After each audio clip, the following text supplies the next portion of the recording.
Welcome, my friends, to my review of Xenogears. Scooch closer to the plot chair. Don't let me tell you again about the scooching. I've got something to get off my chest here, and I hope you'll understand. For years and years, I've written off Xenogears. I've been told it's right up my alley, I just need to suffer through some wonky pacing and a convoluted story. Oh, I thought to myself, a game about teenagers piloting robots with a complicated story. I've heard of this before. This is a run-of-the-mill JRPG. After finishing the game, I could and will say a lot of things about Xenogears, but run-of-the-mill isn't anywhere on that list. A forewarning, this video becomes more spoiler-heavy as we go along. Your absolute last chance to bail is prior to the Disc 2 section. Abandon all hope of retaining any surprises or revelations if you continue to watch past that point. If at any time you feel inclined to drop the video and go play Xenogears, please do. I wouldn't rob you of that experience. The Disc 1 section of this video is a narrative analysis as well as a gameplay breakdown, while Disc 2 is more straightforwardly focused on plot. If you've played Xenogears, you can probably understand why that's the case. Finally, there's the digging deeper section, where we look more closely at the themes and influences undergirding the whole story. And without further ado, let's begin.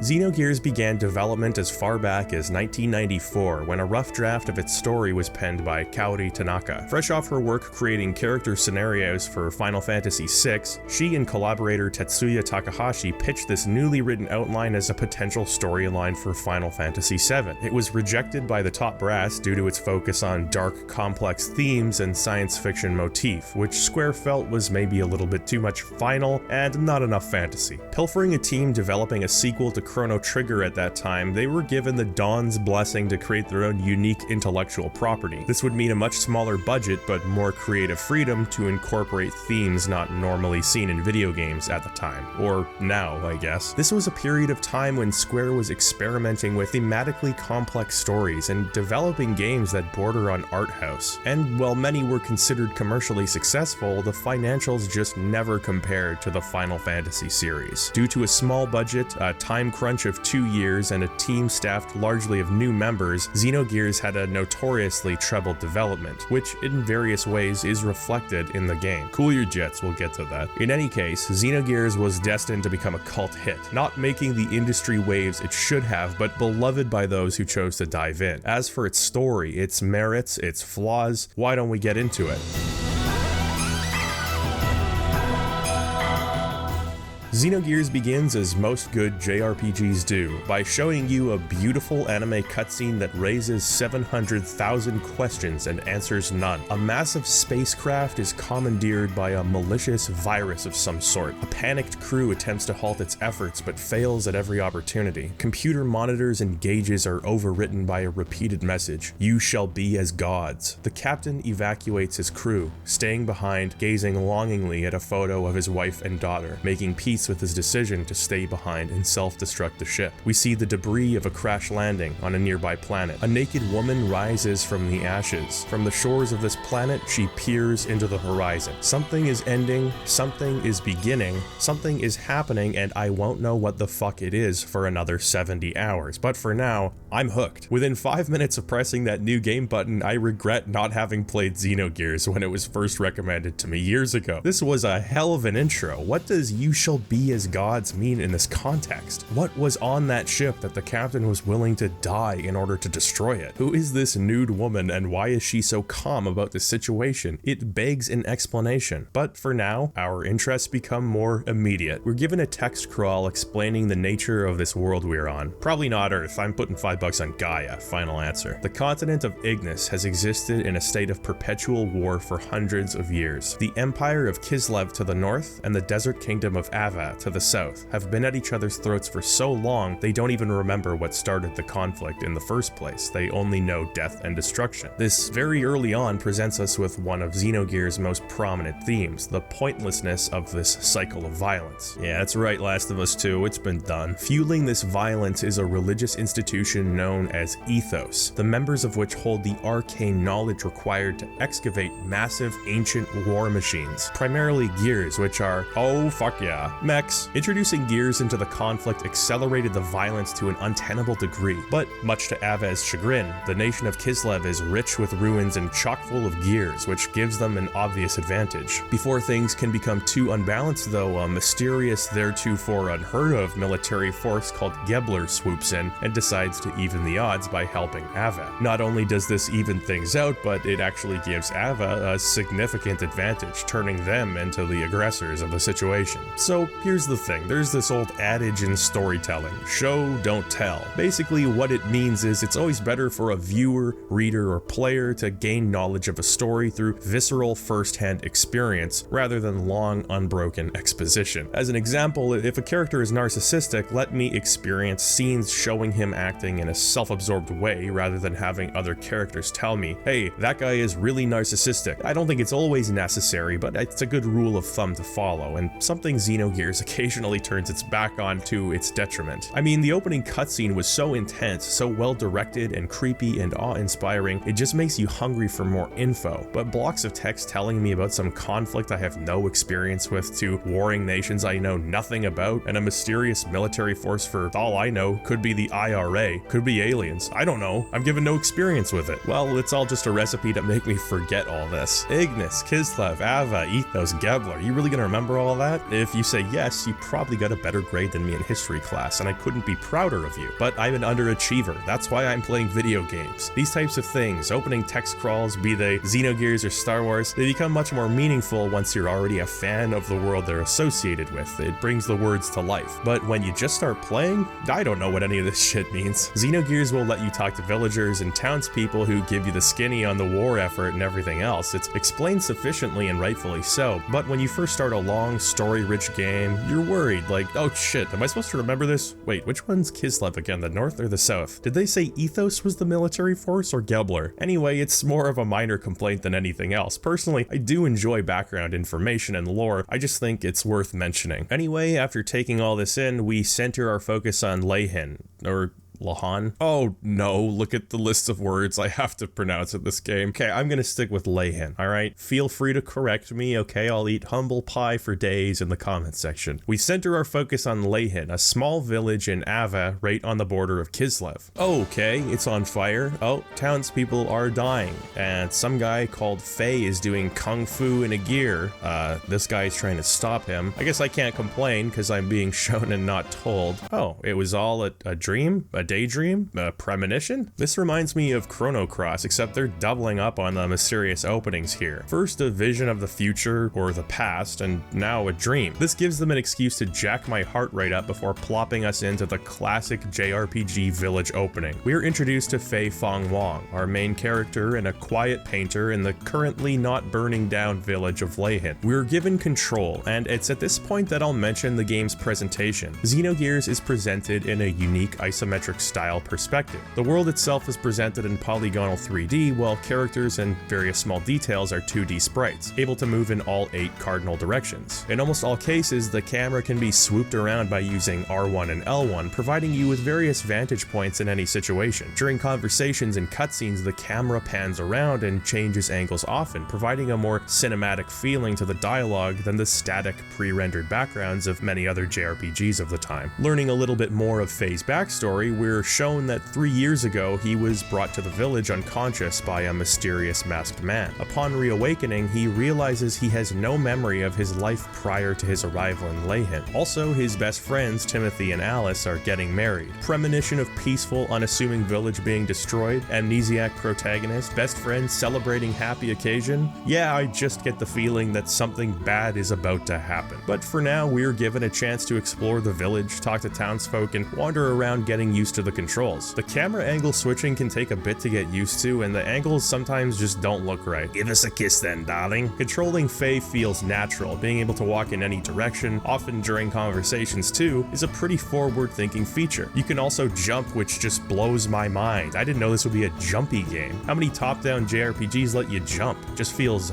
dirty, you know? The opening village is extremely comfy, and you can enter any one of these buildings. Navigating this vast 3D space makes things feel feel really busy, lived in, and worth exploring. The visuals inside the houses are great too. Pixel art is directly mapped onto walls in order to provide little details like curtains or wall art, and there's just so much clutter and detail. 3D pipes obstruct your view, stoves, shit is just strewn about. This feels like a real place that real people could live in a way that usually only pre-rendered backgrounds achieve. There's a lot of nice interactions. Alice and Faye actually secretly like each other, even though Alice is getting married to Timothy. And Alice's brother is, oh sweet lord, Caucasian Korcha is real and he can hurt you. Faye teaches me a new word, gas bagging, which I'm now going to use at every available opportunity. Alice asks Faye to stop gas bagging and head into the mountain in order to retrieve some stuff from our local doctor, which is an excuse to head into the wilderness and face some danger. Beware the HP gobbling hobgobs? Good god, that's mortifying. Those wishing to see the doctor on the mountaintop must proceed with courage and conviction. Man, that is a rad street sign. Imagine driving through California and seeing Death Valley ahead. If you're gonna be a bitch about it, then just stay the fuck home. It's here on the path to the doctor's house that we get to engage with combat for the first time, and if I had to sum it up in one sentence, it would be this. Faye yells, "Booyah!" while headbutting the shit out of enemies. Booyah! Booyah! Booyah! Booyah!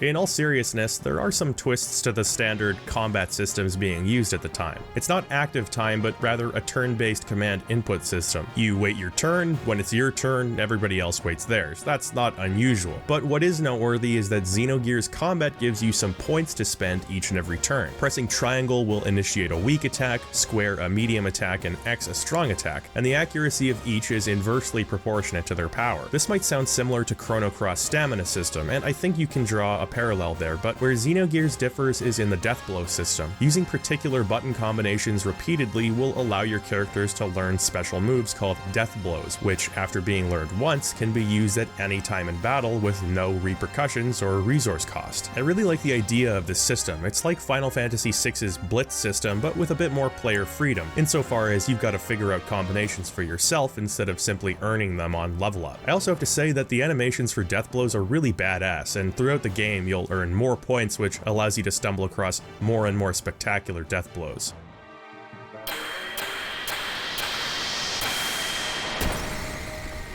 The system isn't perfect though. For one thing, the animations, while beautifully utilizing the character sprites and particle effects, do become a bit tiresome to watch the 1000th time. This is somewhat alleviated by the constant learning of new death blows, but it did wear on my patience as I got closer to the end. My bigger problem is more so that the use and learning of death blows is balanced strangely. Once you learn a new death blow, there's effectively no reason to use standard attacks anymore aside from learning other death blows, many of which are level gated anyway. It creates a system where if you're in a tough dungeon or facing a boss, you're just going to use your best death blow over and over again, and are tacitly encouraged to grind weaker enemies in order to learn new death blows. The game's not overly difficult, but there are severe spikes later where you're kind of screwed if you haven't been learning them. I think it would have been good to separate death blows from standard attacks in some way, maybe by having them cost EP, which is the magic resource. I think that'd be a good idea because as it stands, many of the spells or buffs required by EP aren't that helpful other than in very specific situations, so it could be an auxiliary use for EP. This would still allow you to use death blows fairly often while keeping them special and providing a use for the 3-button standard attacks. That's just my take on the whole thing though. I still loved learning new death blows and enjoy the twists that the system introduced. Something else I found interesting is that enemies will constantly move about during battles, turning to face the characters, moving from plane to plane when it's their turn to attack. It's just another component that makes Xenogears battles visually interesting, where normally they'd be much more static. Outside of the battles, I've had a hard time getting used to all this jumping. I don't know why, but having a vertical axis to play with in navigation is throwing me off. The game forces you to learn by having some platforming segments scattered throughout the dungeons, but they're not great. There's something floaty about the jumping controls. You can increase or decrease your velocity mid-flight by holding the run button, and it feels very unnatural. You have to shift the camera manually often to see what you're doing, and there are times where there's just no good angle to work with at all. It can also be disorienting coming back to an old area with a new camera angle. It kind of screws with your sense of direction. Thankfully, this is alleviated with the compass here, which is a much appreciated addition to the UI. At long last, we reach the doctor's house, and just the environment here by itself tells us a lot about the doctor character's personality and interests. His name is Seitan, and he's got all this crazy machinery and scrap lying about. His house is constructed with scrap metal bolted together and kind of built upward in this eccentric way. I guess he's a Smiling Friends fan because I found Charlie's skeleton here too. You can find a bunch of chickens and songbirds, some birdseed that Faye eats for some reason. I didn't need to know that Seitan and his family like birds. It's not integral to the story or anything, but a little environmental storytelling goes a long way. You can use his telescope, get a gorgeous PS1 view of the world, and hey, wait a minute. Pan to the left. Enhance. 501 young. So Faye seems pretty chummy with the good doctor, and I mean, he is good. Not an asshole in the least as far as I'm concerned. He invites Faye to stay for dinner, and hey look, everybody in the family has portraits too. I think it's worth mentioning that a lot of characters in Xenogears get their own portraits. Not just major characters either, but a lot of minor characters too. Portraits do have an effect on how we view characters, how well we feel we know them, and what they actually look like behind their 16 pixel faces. So it's always good to have more. On top of that, there are a ton of unique character sprites, each with omnidirectional animation, many of which with unique battle animations and other quirks. It's hard to convey just how much work spriting and animating this number of characters is for a relatively small art team, so here's Faye's sprite sheet just to drive it home. A lot of work went into creating a unique visual identity for this game, and it shows. On his way home, Faye spots a group of gears heading straight for Leyhan. Joined by the doctor, he rushes back to find disaster awaiting him. What did I tell you? As an aside, I love that PS1 fire warbling effect. There's just nothing like it. In the besieged village, Faye finds an unoccupied gear and the game switches to anime, which makes me think that this is important. He has some kind of vision, seeing a disturbing looking child piloting the gear. But hey, there's no time to think things through. Faye hops in and we get our first taste of gear combat. I'll get into more detail on this at a later point, but suffice to say, fighting in a gear has a battle system distinctive from the standard on-foot system. Anyway, after doing some cool Giga Robot martial arts, Faye is overwhelmed. He blacks out, at which point Seitan lets on that he knows more about Faye than Faye does. Get used to some heavy-handed foreshadowing here. I mean, how often do you describe somebody as bound by the dark, cruel destiny of God? When Faye comes to, he finds he's somehow destroyed the entire village and killed most of the people in it, including Alice and Timothy. Whoopsie. This is the prime mover that'll kick off the story, and what a moment it is. I would have perhaps expected the main orphan character's village is destroyed, but I can't say I'd predict that the main orphan character would destroy the village himself. On top of having nearly every person in his life taken away from him, that blood is on his own hands. A confusing mess of dark emotions that's shared by the remaining villagers, and in particular, the deceased Alice's little brother, Dan, who becomes resentful, hate-filled, and incapable of processing his own emotions. The villagers agree to exile Faye, and you can just see the anger written on their little faces. Faye wanders away, leaving behind the gear, the villagers, and the last 3 years of his life. Placing the consequences on Faye's shoulders not only makes his character and the whole situation more complex, but it also adds some heavy stakes to this war we've only been told about previously. Knowing that the gears attacking the village were from the neighboring empire of Kislev, Faye heads south to its rival nation Ava in search of answers or direction. That means heading through Black Moon Forest and chowing down on some delicious hob jerky, the origin of which is ironically still less disgusting than some other food in this game. More on that later. Now, these games' locations have a lot of nice atmosphere. The light streaming through the trees, yeah, it's just a pixelated semi-transparent 2D plane, but it provides some great aesthetic value. And the ambient sound work is a cut above most games from the time. I like this little guy in Black Moon Forest who hops up here. He reminds my dumb ass that you can jump in this game, because I keep forgetting. There's actually a lot of treasure tucked away that you'll only have access to if you jump to higher elevations, so it's best to get used to it. Faye is eventually accosted by some woman swearing at him in Low German.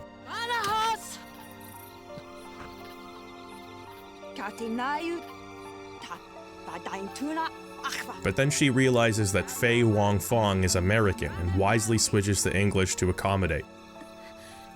Throw down your weapon. She explains that she's under orders to kill all surface dwellers she comes across, which she refers to as lambs. After pointing a gun in his face and telling him that she's gonna kill him, she asks for directions out of the forest. Faye says, if you're gonna shoot me, then hurry up and do it, which I initially mistook for, I don't think you're gonna do it. But given Faye's current mental state, it's really more like, I wish you would just do it. Faye isn't exactly the chipper, happy-go-lucky JRPG protagonist. In fact, he's often brooding, shows a great deal of self-doubt, and doesn't treat others especially well, which makes him interesting as a character study. He's certainly not insufferable, but he's a deeply flawed person who finds himself in impossibly gloomy situations. As the story moves along, we'll talk about Faye's character and the ways in which he exhibits personal growth. The woman is knocked unconscious by a forest elf, and thus begins our first boss fight, if you want to call it that. I do because I forgot to heal, so I died, and dying to a boss makes me feel better than dying to a regular enemy. So after watching that very long cutscene again, Faye gets back in the saddle and rescues the woman, who reveals that her name is Ellie. Elohim Van Houten to be precise, which I can remember for two reasons. The first being that Elohim sounds like L'chaim, which is what Jewish people shout when they clang beer mugs together. The second is that she shares the last name with Milhouse from The Simpsons. As somebody who's not much of a name guy, I do find these associations helpful. Overnight, Faye has a strange dream in which a line of 12 people, silhouetted against the desert sun, walk away from a child version of himself. He chases after them, shouting in an uncharacteristically post-pubescent voice. Wait! Hey!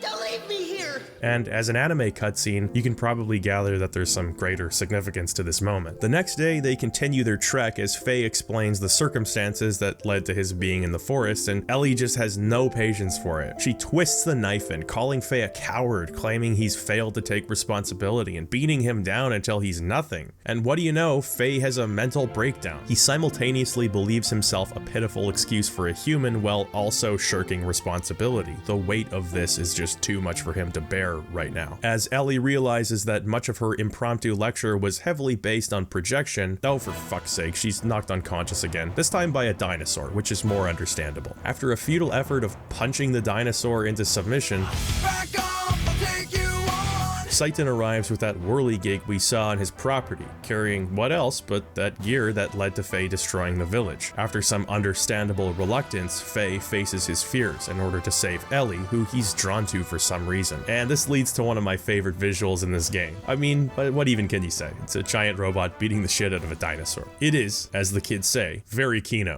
After rescuing Ellie, we get, what else? Another campfire scene. Faye is passed out, so Seitan begins speaking in Ellie's language and insinuating that he knows more than either of them are letting on. As it turns out, the abandoned gear that Faye took control of was originally stolen by Ellie, so it's fair to say that at least some of the responsibility should be hers. Seitan asks Ellie to quietly leave before Faye wakes up, and so Faye and Seitan travel together the next morning. You get your first chance to formally explore the world map, but there's not really much to do right now other than kill some Tusken raiders and wander around. Actually, I've got to admit that Xenogears has a bit of a disappointing world map. There's not many secrets, and until much later in the game, hardly a chance to go exploring at all. Close to the end game, there's an opportunity to find a small handful of optional areas, but this is a case where I think it'd almost be better just to have connecting areas rather than giving this illusion of exploration. One thing I do find a little irritating is this delay that occurs every time you open and close the menu or go shopping. It's not uncommon for PS1 games to do this as they need to load in different assets, but it's extra noticeable in Xenogears. When you buy new equipment, you can't directly compare stats, so you'll be opening and closing menus to double check things often, and there's this solid 2-second pause each and every time. It's not huge, but it has some effect on my willingness to open my inventory or check my stats if it's not necessary. We head for the Ava town of Dazil, and the minute that synthesized sitar comes out, I'm jamming.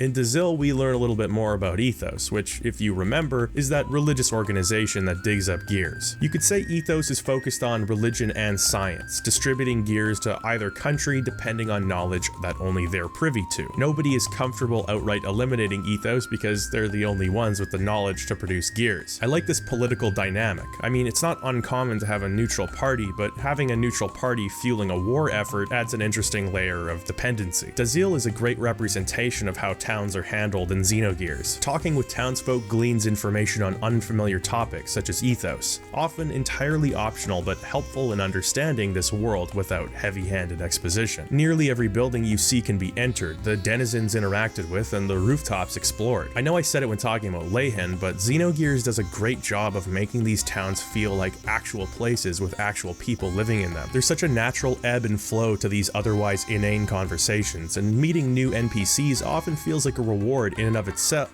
Okay, never mind. Hello, Big Joe. I love the tricks they use to add a sense of realism in the game. The bar is so loud, text boxes fly all over the screen, distracting you from your conversation with Saitan. Hey, I can't hear myself think. Guys live in apartments like this and don't see any issue. The little details are nice too. There's an explanation for where the town's water comes from, how it's rationed and distributed. You know, I usually can't stand desert areas, but the Zill might be converting oh, there's a section where you have to traverse endless sand dunes looking for Saitan. Thanks, I hate it. Yeah, Faye's gear is called Veltal. It's busted, so Saitan heads off into the desert to find a Tashi station to pick up some power converters or some such nonsense. While wandering through the desert, Faye sees some kind of crazy alien-looking mothership before ending up in some trouble, surrounded by Avez military gears. Saitan, who mysteriously keeps showing up in the nick of time to save our ass, shows up in the nick of time to save our ass with Veltal. Faye hops in, which gives us a chance to talk about gear combat in more detail. First of all, I have to admire the commitment to providing a thematically appropriate UI. All of the meters, gauges, important information, it feels like you're looking at the dashboard of a gear. Really cool stuff. Gear combat has some notable differences from on-foot combat. Starting with the basics, all moves are powered by fuel, of which you have a limited supply depending on the fuel tank you currently have equipped on Veltal. Run out of fuel and you're boned. So it's important to keep an eye on that gauge and refuel at a gear station where necessary. Death blows make a comeback, but work in a significantly different way. As you use standard attacks, you'll build your gear's attack level. You're limited to capping at level 1 in the beginning, but as the game goes on, you'll unlock further attack levels. You can just blow your load of coolant off the hop and use level 1 death blows, but you're incentivized to keep using standard attacks to build that attack level. After all, the higher attack level death blow you use, the more damage you'll dish out. The problem with relying on that strategy is that you'll often want gear battles over and done with as quickly as possible. The reason for this is that for a significant portion of the early game, you won't even be able to heal your gear damage in battle, and even when you can, it uses such a massive amount of fuel that it's preferable to avoid that situation altogether.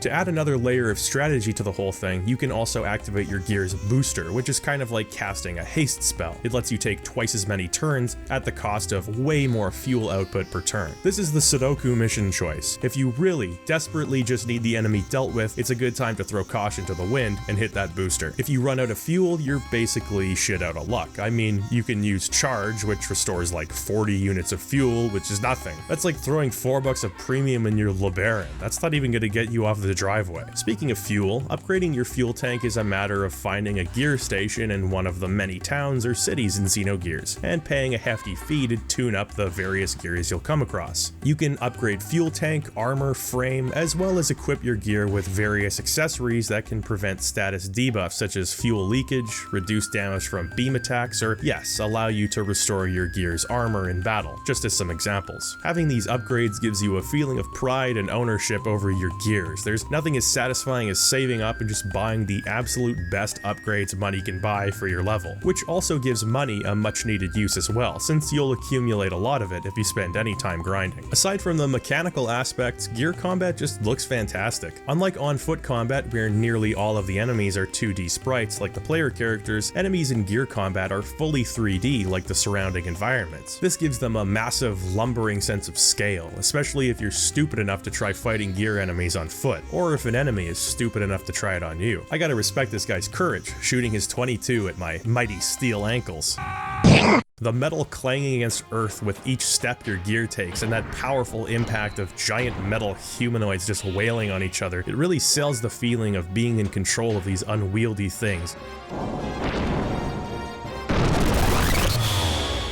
And provides a feeling of variety in the combat gameplay, which is an excellent thing for a JRPG to have. With Faye backed into a corner, we finally meet one of Xenogears' primary antagonists. And what a fucking entrance. The cutscene direction in Xenogears is out of this world, but we'll talk about that later. For now, our adversary arrives, known only as the Man in Black, riding on the shoulder of a devilishly serpentine-eyed gear. Speaking to Faye like their old acquaintances, Faye falls into some kind of trance. This happens often in the story and is almost always accompanied by the iconic imagery of a cross pendant hypnotically moving back and forth. He introduces himself as Graf and says the events of Leyhan were orchestrated in order to elicit a response from a latent power inside of Faye. From the beginning, it's clear that Graf has only feelings of disgust towards humanity, referring to them as vermin. Finally, it comes out. He needs Faye's power in order to, wait for it, Destroy God. They did it, the absolute madmen. They went with the destroying God plot. All joking aside, I've repeatedly voiced my enthusiastic endorsement for this type of underlying plot. I think it can give the story a much greater sense of purpose beyond the immediate. I mean, once you start involving the spiritual with the physical, you're only limited by your own imagination as far as where the plot ends up. Faye naturally doesn't want to destroy God with this guy, or he doesn't believe him, or both. Either way, Faye is mostly concerned with knowledge of his father, who Graf says he knows. Graf removes himself from the situation,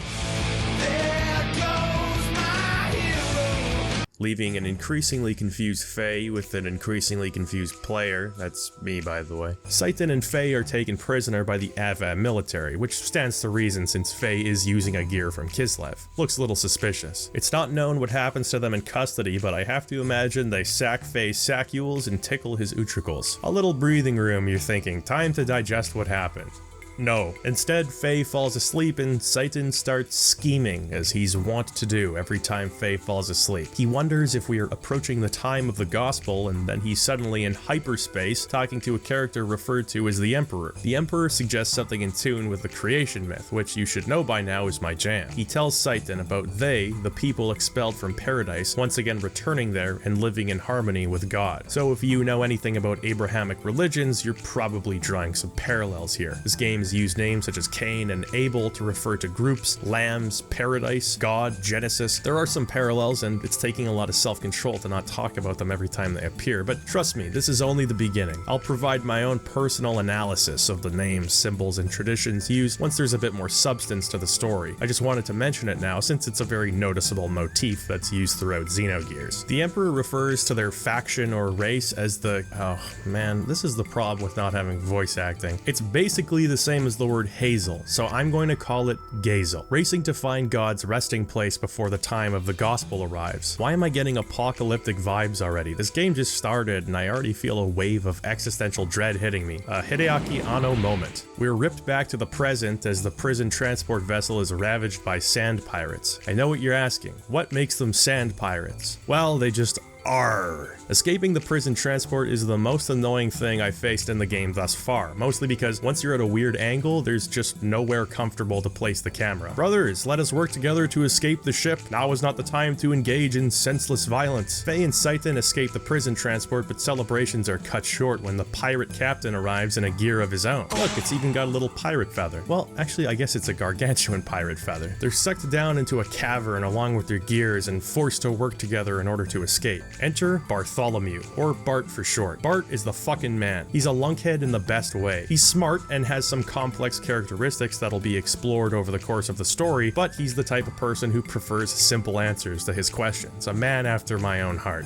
He's hot-headed and quick to make decisions, but to his credit, they're good decisions like 80% of the time, which is higher than the national average. You can now move around in your gears, which works the same way as it does on foot. In this state, gears are also represented by sprites. You can similarly speed up and jump around in them. It's a little disappointing there's no footstep or rocket boost sound to enhance the feeling of the gears being large.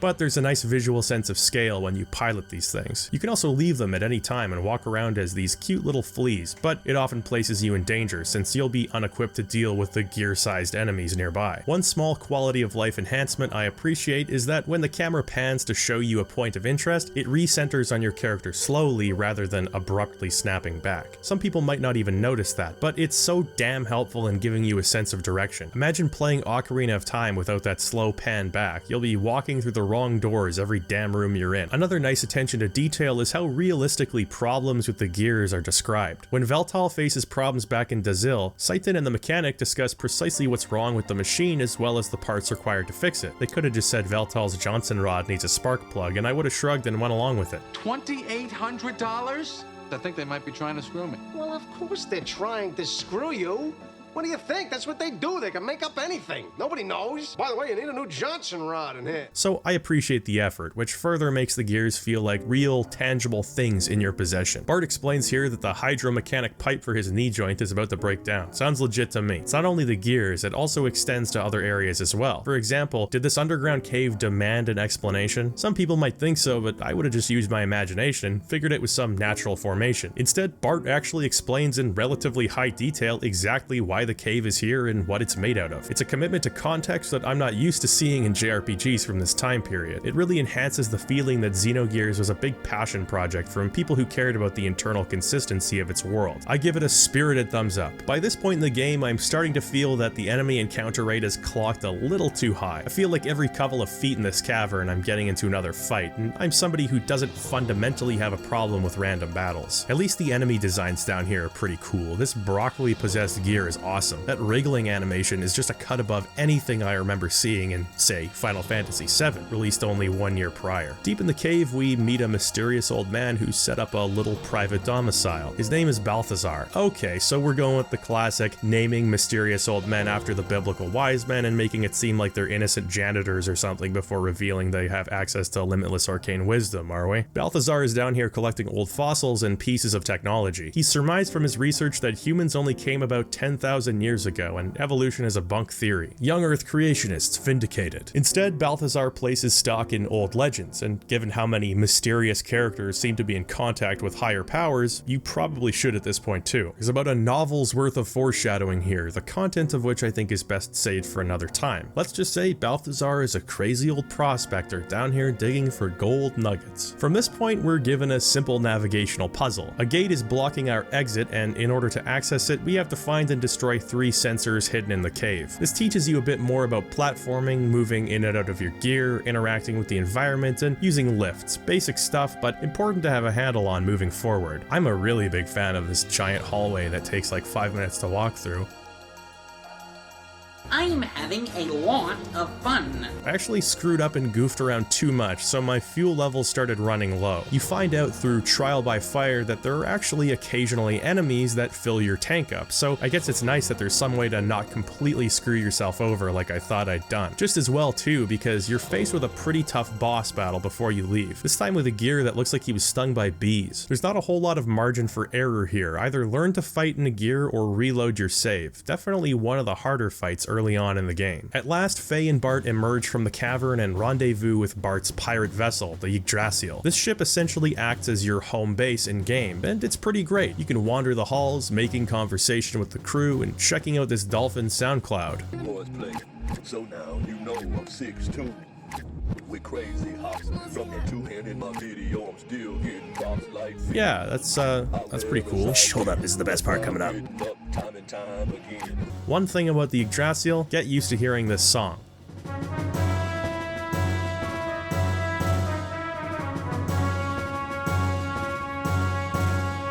At first I loved it, then after about 20 or so hours in, I started getting tired of it, then I developed Stockholm Syndrome and started loving it again. Objectively speaking, it's a pretty great home-based song. There's enough variation within the track that it doesn't wear on you too quickly, and the positive yet militaristic vibe makes you feel like you're coming home to comrades every time you step back on the Yggdrasil. I dig it. After running around hopelessly lost for a while, we arrive at the crew's primary base and are formally introduced to members of the Yggdrasil's crew. We've already met Bart, but we learn that he's actually a member of a dynasty that was all but wiped out during a coup d'etat. Bart Fatima's father, Ed Bart, no, that's serious, that is his name, had a minister named Shakan, who, with the help of Gebler, succeeded in leading a coup against the Fatima dynasty. The dynasty previously controlled all of Ava from their seat of power in the capital of Bledavik, and were killed off just as peace talks with Kislev were being conducted. Once Shakan was installed as puppet leader by Gebler, business continued as usual and the war raged on. Luckily, Bart managed to escape with his personal guardian, Sigurd Harcourt, who became the second in command of the Yggdrasil. Also, Bart and Sigurd both lost an eye in the same accident. What are the odds, right? Events ordained by the highest to make them both look like pirates. Finally, we have Mason. Poor Mason. That's right, Orson Welles, poor Mason indeed. He's a Renaissance man, a tinkerer, a pilot, a tea enjoyer. He cares deeply for Bart and would dote on him if Bart wasn't too proud and independent to accept it. Generally, the crew of the Yggdrasil is a really likable collection of characters, and with plans in place to take back the throne, their mission adds a feeling of swashbuckling adventure, which cuts the tension from the techno-religiosity stuff. Now, first things first, Bart's royally arranged bride, Marguerite, is being held captive by Shakan's militaristic government. Marguerite, or Margie for short, is the holy mother of Nisan. Nisan being the name of both a small country in Xenogears' world, as well as an orthodox religious order. You can think of Margie's role of holy mother as kind of a pope-type character. Not necessarily an incarnation, but an infallible emissary of God. Also, she's Bart's cousin, which is kind of fucking weird. I tell you, I won't live in a town that robs men of the right to marry their cousins. But I digress. Margie's being kept prisoner in Ave's capital of Bledavik, since she and Bart are the only two people in possession of a treasure known as the Fatima Jasper, the nature of which is unknown, but apparently important enough that Shakan and Gebler are willing to keep her alive to find it. So after telling Faye all of this information, Bart asks if he'll help rescue Margie. Faye, with a determined look in his eyes, his heart on his sleeve, responds the way every good protagonist should. No thanks, I've got enough shit to deal with. Okay, that's a perfectly realistic response, I suppose. On top of having his father mentioned by Graf, he's simultaneously being told that he's both the slayer and resurrector of God by equally mysterious figures. Mix in a heaping helping of self-doubt with a small dash of selfishness, and you've got a recipe for a flawed protagonist. Baby, you got a stew going. He just doesn't have the time or energy for some wacky escapades in the desert. He's in his own head with everything that's going on. So you can hide in Bart's room. Oh, great hiding spot, Faye. He'll never find you there. We see Bart is actually sympathetic to Faye's feelings, offering to lend an ear to his woes despite his own immediate problems. He expresses empathy for Faye while he's depressed. Hopefully you're starting to understand why I said Bart is the fucking man. On top of having a pretty great character design, he's just a high-tier bro. Faye misunderstands Bart's intentions, believing that he enjoys fighting, but that's not the case. Bart fights because he believes in the ultimate goal waiting for him on the other side. This reveals a fundamental difference in Faye and Bart's thinking, as Faye only fights when forced to, often with his mind on all of the things that could go wrong rather than the overarching goal. Now, anyone with a driver's license knows there are two types of drivers: those who hop in their car and drive off with a destination in mind, and those who nervously calculate the route and imagine in detail all of the things that could go horribly wrong between home and there. One operates with confidence, the other lives in interminable fear. But they both have the same destination in the end. Before Faye even has a chance to sleep on it, Bart's fortress is attacked by Gebler units. Here we're introduced to some reoccurring characters in the Gebler squad: Rink, Stratsky, Breuer, Vance, and Helmholtz. You don't have to remember those names, I just wanted to say them out loud because they're cool. Despite having relatively little screen time, there's a lot of personality packed into these guys, both in terms of dialogue and character design, which is excellent across the board, by the way. Ellie is a high-ranking soldier of Gebler, takes command of them throughout the story, and they become insubordinate, refusing to take orders from a woman. Seitan effortlessly takes control of a gear called Heimdall and starts kicking ass. Faye also arrives in Veltal, managing to save the children this time. We also get a stacked party for the first time. This is Veltal, Heimdall, and Bart's gear called Brigadier. The Yggdrasil crew manages to fend off the Gebler squad, and Faye finds the courage to join Bart's cause.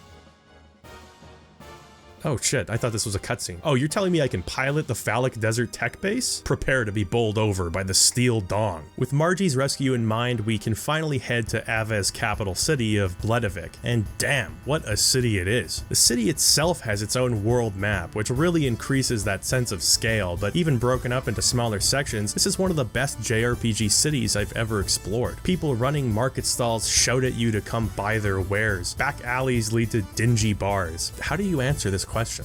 I don't know you, if that's what you mean. There's so many little interactions like this, lots of things that aren't particularly pertinent to your situation, but there's so much life and character waiting behind every door. You'll find poverty-stricken people, war profiteers, women and children struggling to make ends meet as their husbands and fathers are drafted to pointless, endless war. The people you meet just run the gamut. It's impossible to not find this game charming. At a certain point, a balloon started following us around. We've named it Lumba, and it's our strongest ally. Shotgunning a Bart Weiser at the town fair. Takes me back to my glory days. I enjoy when these games have NPCs offering goods or services with no measurable difference. At one point, a berry merchant tried hawking his, berries at me. I turned to my laptop to take some notes on the game, and when I turned back, he was haggling with me because I hadn't agreed to buy anything yet. I could make an entire video on this area alone. Loomba, no!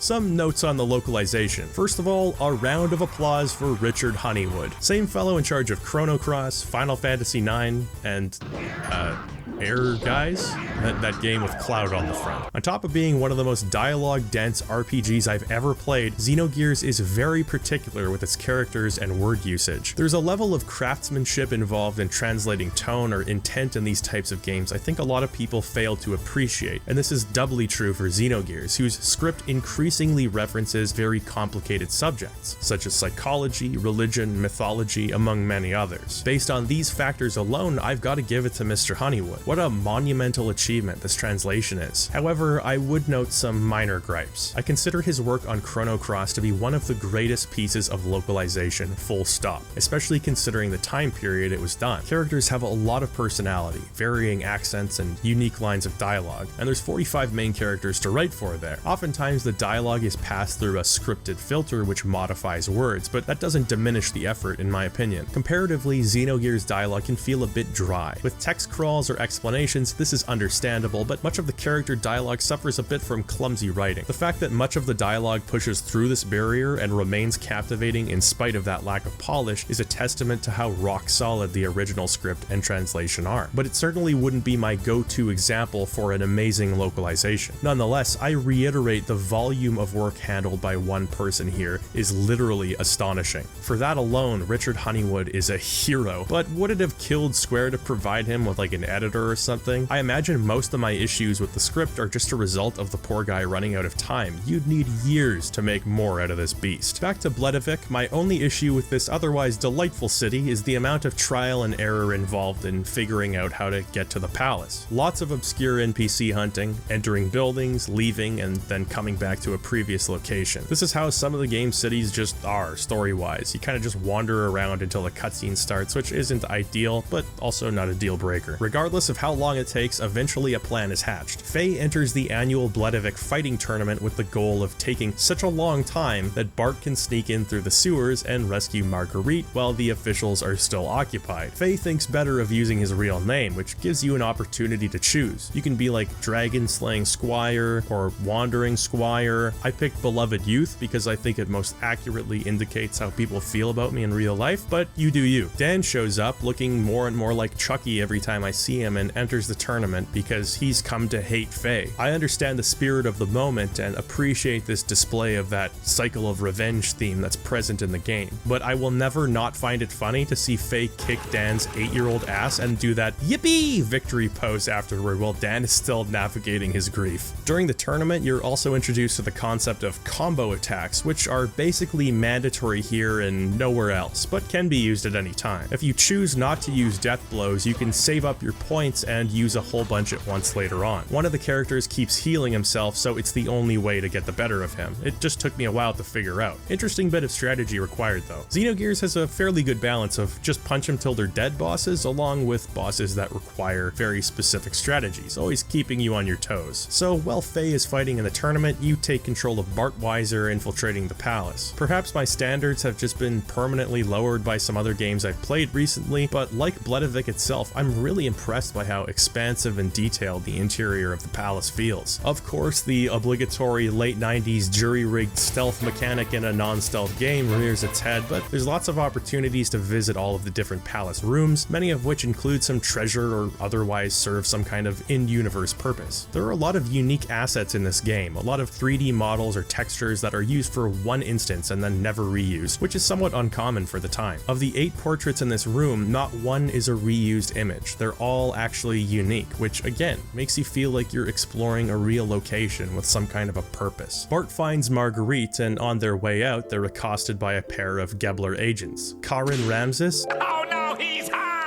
and Myong Hawa, both of whom could be described as very calculating, stoic, and militaristic. As Faye arrives just in time to start beating Ramses' ass, Ramses notices Faye's fighting style is familiar to some character from his past. The group escapes through the Gebler base, now connected to the Bloodovik Palace, where on-duty Ellie helps them hide and escape in a gear. From there, it's happily ever after, all the way to the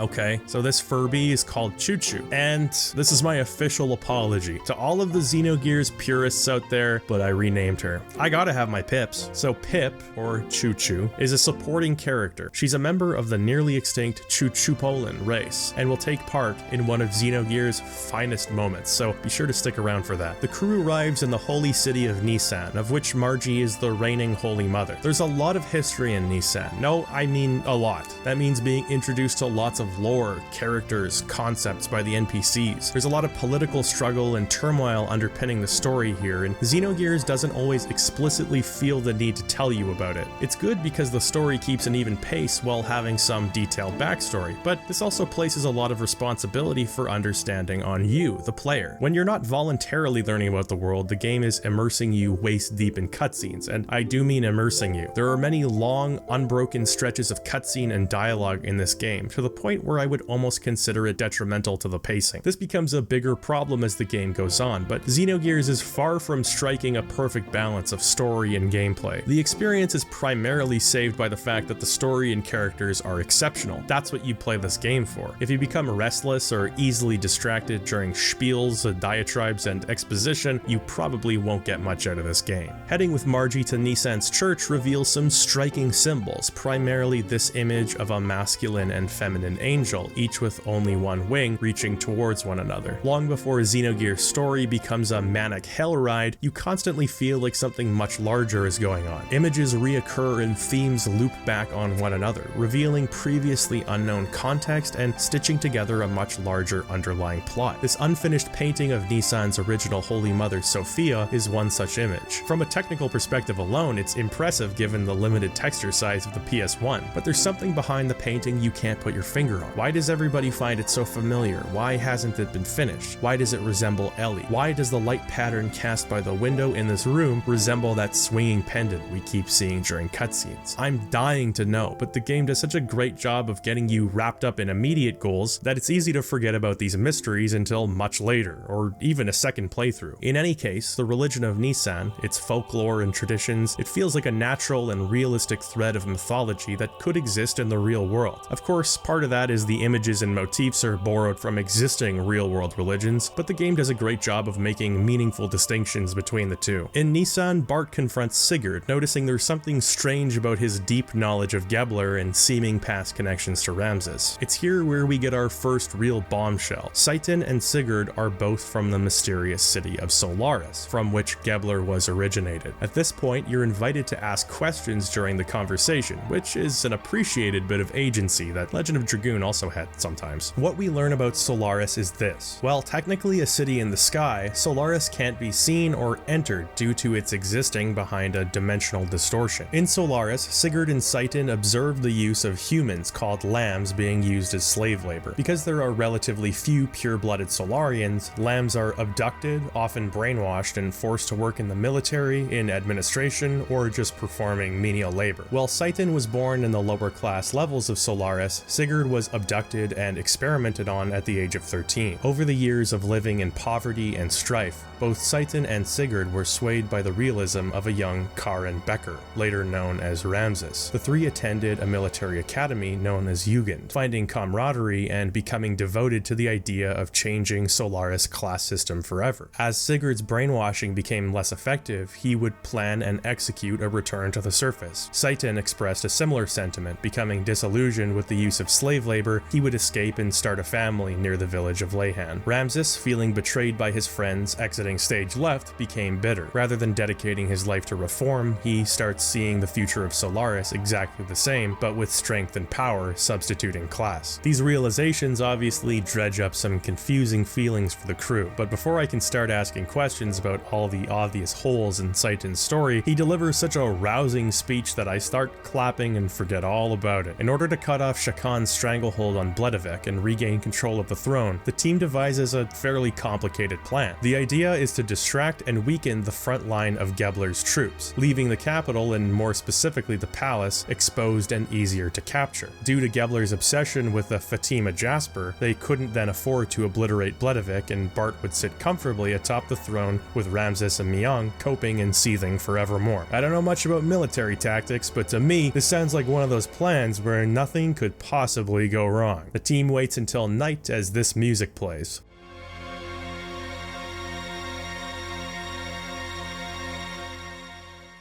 The game uses this track a lot, and every single time without exception, I expect to see Pyramid Head pop up on my screen. Sigurd and Bart have a conversation before the big day, and I think that's a good time to talk about the cutscenes in greater detail. The cutscenes in Xenogears are some of the most dynamic and well crafted on the system. Rendering the game in real-time 3D rather than pre-rendering static scenes works strongly in the game's favor in that regard. In many PS1 JRPGs, you'll get a single screen, maybe a second angle if you're lucky, with dialogue boxes. Xenogears in-game cutscenes take it to the next level though, with dynamic camera movement, panning, zooming, and swooping all around the environment to show off different points of interest, often with a great use of color contrast, even allowing the 2D sprites to be lit accordingly. Just the scene between Bart and Sigurd here, for an example, looks great. The water subtly glows, giving an impression of it reflecting the light of the moon. The Fatima dynasty crest is always in view, brightly contrasting the dimly lit Yggdrasil, a reminder of Bart's sworn duties from birth, even as he expresses self-doubt to Sigurd. Again, call me easily impressed, but they're pulling off some spectacular stuff given the hardware limitations. Programming and scripting a cutscene takes a lot of time, and Xenogears doesn't pull any punches in that area. The next day, Faye is charged with leading a small force against Gebler's front line. And who else does this front line include but Ellie and the collected members of Kraftwerk? At this point, it's battle after battle after battle, a relentless onslaught of combat to presumably offset all the cutscenes we just watched. For my money, I prefer when combat encounters and story balance each other in smaller bursts. You run the risk of things becoming boring otherwise. As fun as it is to punch robots, many of the gear fights at this stage of the game just involve using your best attacks and trying not to run out of fuel. As Faye pummels gear after gear, it becomes clear that Ellie's gonna need the courage to step up and take Faye out, meaning it's time for her to inject liquid cocaine into her veins. Yeah, as it turns out, Solarians use a battle enhancement drug called Drive, to which Ellie has a history of intolerance to, and it's not like the time I took too much ibuprofen and my tummy hurt. Rather, it just makes everyone's heads explode, so she's understandably reticent to take it. She still does though, and it makes the prospect of murdering Faye a little easier to swallow.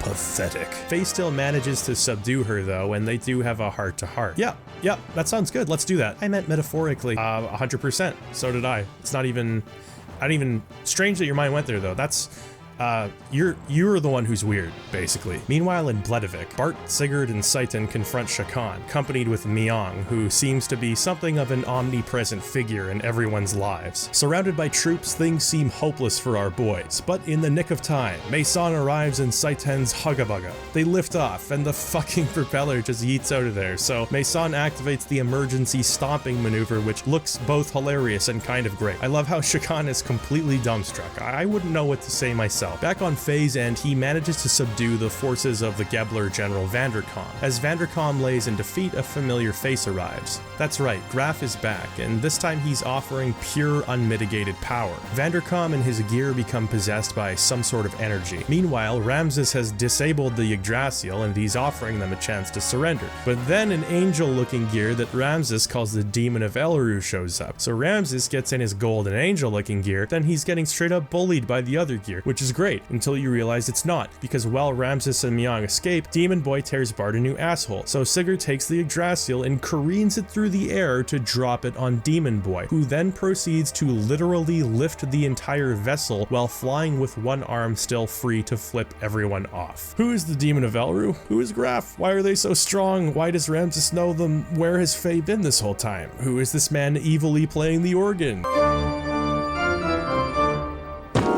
Who are these masked people talking to him? Why do they own a UFO? Many questions. Not a whole lot of answers right now. This is the first moment playing where I truly felt like I was in deep. Xenogears is absolutely relentless about introducing, weaving, and teasing plot elements that you'll have no concept of for some time. Some people are probably going to hate this. You may feel confused and overwhelmed. Lucky for me, feeling overwhelmed is my official part-time job, so I'm used to it at this point. Faye wakes up from an extended period of unconsciousness, having been brought to Nortune, the capital of Kislev, more specifically dragged off to Prison Block D at the behest of the mysterious masked strangers. This point in the game marks a pretty big departure in terms of tone and atmosphere, as well as what the plot demands of you. You meet the de facto king of D Block, Rico, who forces every new prisoner to go through a mandatory hazing ritual. No, don't worry, you don't have to line up and get spanked. Next! Is this where the line starts? Rather, you have to fight through a gauntlet culminating in Rico, who demolishes Faye pretty handily. Nonetheless, this gives Faye a pretty high ranking in the prisoner caste system, allowing you to avoid gruel and indulge in some scrumptious, flavorsome, and nicely chewy food. It's quite good. Saiton, having found out where Faye was, managed to weasel his way into the prison medic position in order to keep a close eye, help Faye out. He tries to undo Faye's bomb collar, meant to keep him from wandering too far, but only ends up removing the safety pin, which puts Faye in much greater danger than before. Doesn't really have an effect on the game, just some uncharacteristic incompetence from the doc. You also meet Hammer, who develops a mostly one-sided friendship with Faye, but does become bro material. Hammer is a demi-human, as is Rico. Like Chrono Cross, which also literally use the term demi-human, they're largely treated as outcasts and discriminated against in the wider world. The genetic lineage of demi-humans began long ago with experiments being performed on human DNA, but ultimately led to a class of people deemed lesser. But in prison, Hammer is a king, and that's because he can get things, and everybody needs a guy who can get things. So you're given free reign to go explore the prison block. The city of Nortune is distinctively less jovial and more depressing than Bledevik. Not that you'd expect a prison block to be a chipper place, but even exploring the rest of the city, there's a somber mood. It highlights the cultural and social differences between the two warring factions. Since Ava is being given a massive crutch with Gebler's help, Kislev is forced to compensate by ramping up industry and weapon production to such a stark degree that Nortune's people talk about all the soot that accumulates just from going outside. The city is just in a bad place, being heavily policed and deriving entertainment only from watching people kill each other in the probably illegal sport of robot cockfighting. Faye is offered an opportunity to escape Nortune's prison block if he can win first place in a gear fighting tournament. This has two gameplay implications. The first is that you have to spend the next 6 in-game days running back and forth from your dormitory to the arena. It is very annoying, kind of boring, and I would have appreciated being able to just warp there every day. The second is that there's a fully functional fighting game that's playable within Xenogears. Yeah, in order to compete here and win your freedom, you actually go to a separate battle screen where you fight in a totally distinct way from standard gear combat. I mean, it's far from perfect. It doesn't have the bells and whistles of a real fighting game. It moves so damn fast, I don't even know what's happening half the time. It's less Tekken and more Rock'em Sock'em robots, but it's fun, and it's a nice break in gameplay variety. It's just an impressive minigame for them to cram into this part. Look, you can even watch your replay.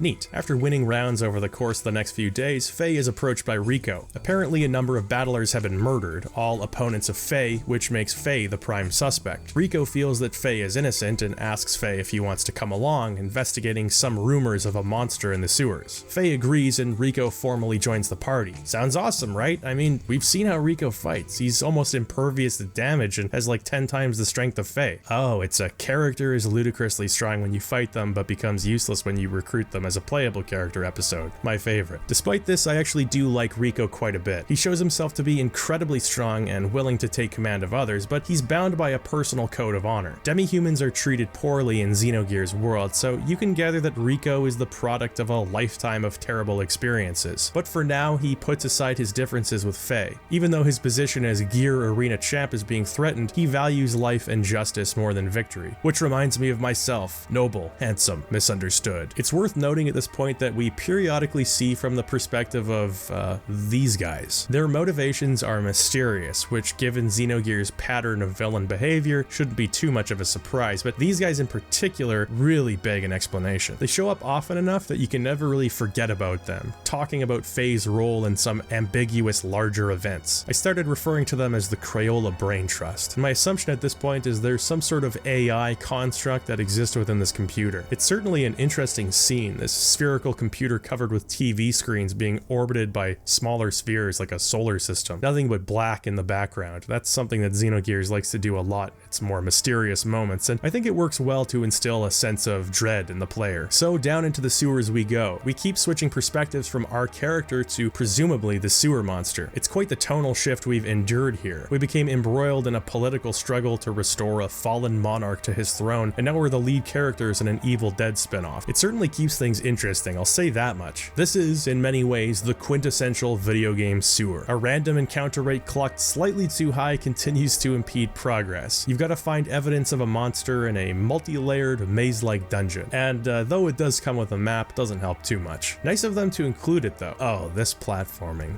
This is the worst. At last we deal with the monster Redrum. We slay the evil beast, freeing Nortune from its dread curse, avenging the memories of Rico's fallen comrades, and once again proving that we, Faye and Seitan, are unquestionably the good guys in this scenario. And nothing you say, nothing you could point out now or retroactively will ever change my opinion. Okay, well, Seitan is reporting Faye's activity to a very evil looking character named Emperor Cain. They're straight up talking about killing Faye. Okay, well, maybe something's going on with Seitan, but Faye's just the good guy. Sure, he's flawed, but we all have demons. Faye wins the tournament, after which Wiseman arrives to stir up some more plot-related shenanigans. Most pertinently and probably obvious is that he's the one who brought the unconscious Faye to Leyhand 3 years ago. Anyone who paid attention in those opening cutscenes is probably going to suspect as much, being described as a masked man and all. Though, to be fair, a lot of characters we've met at this point wear masks. Wiseman knows Faye's father, Khan, who Faye finds out is originally from a floating city-state known as Shevat. You may get confused here, so I'll reiterate. Shevat just floats around, visible to everyone, while Solaris, home of the Gebler, is hidden behind distortional gates. Shevat is certainly less technologically advanced, and is known to act as a sanctuary for those forgotten in society, such as demi-humans and even Solaris defectors. Before pursuing any kind of lead, Faye is invited to go see the Kaiser, leader of Kislev, which means getting a little freedom to explore. You can take a peek at some of the super weapons they're working on, become forklift certified, become crane certified. I noticed that all of Nortune's animals are kept indoors. I thought that was a bit odd until I remembered that townsperson describing the soot that accumulates outdoors, so this is just them keeping their food source from becoming contaminated. That's a pretty neat, missable detail. The group meets the Kaiser, as Rico breaks in and clumsily falls through the vents. He escapes into the Kaiser's bedroom, which is locked with a genetic scanner that only matches his DNA. You know what that means? The scanner doesn't work.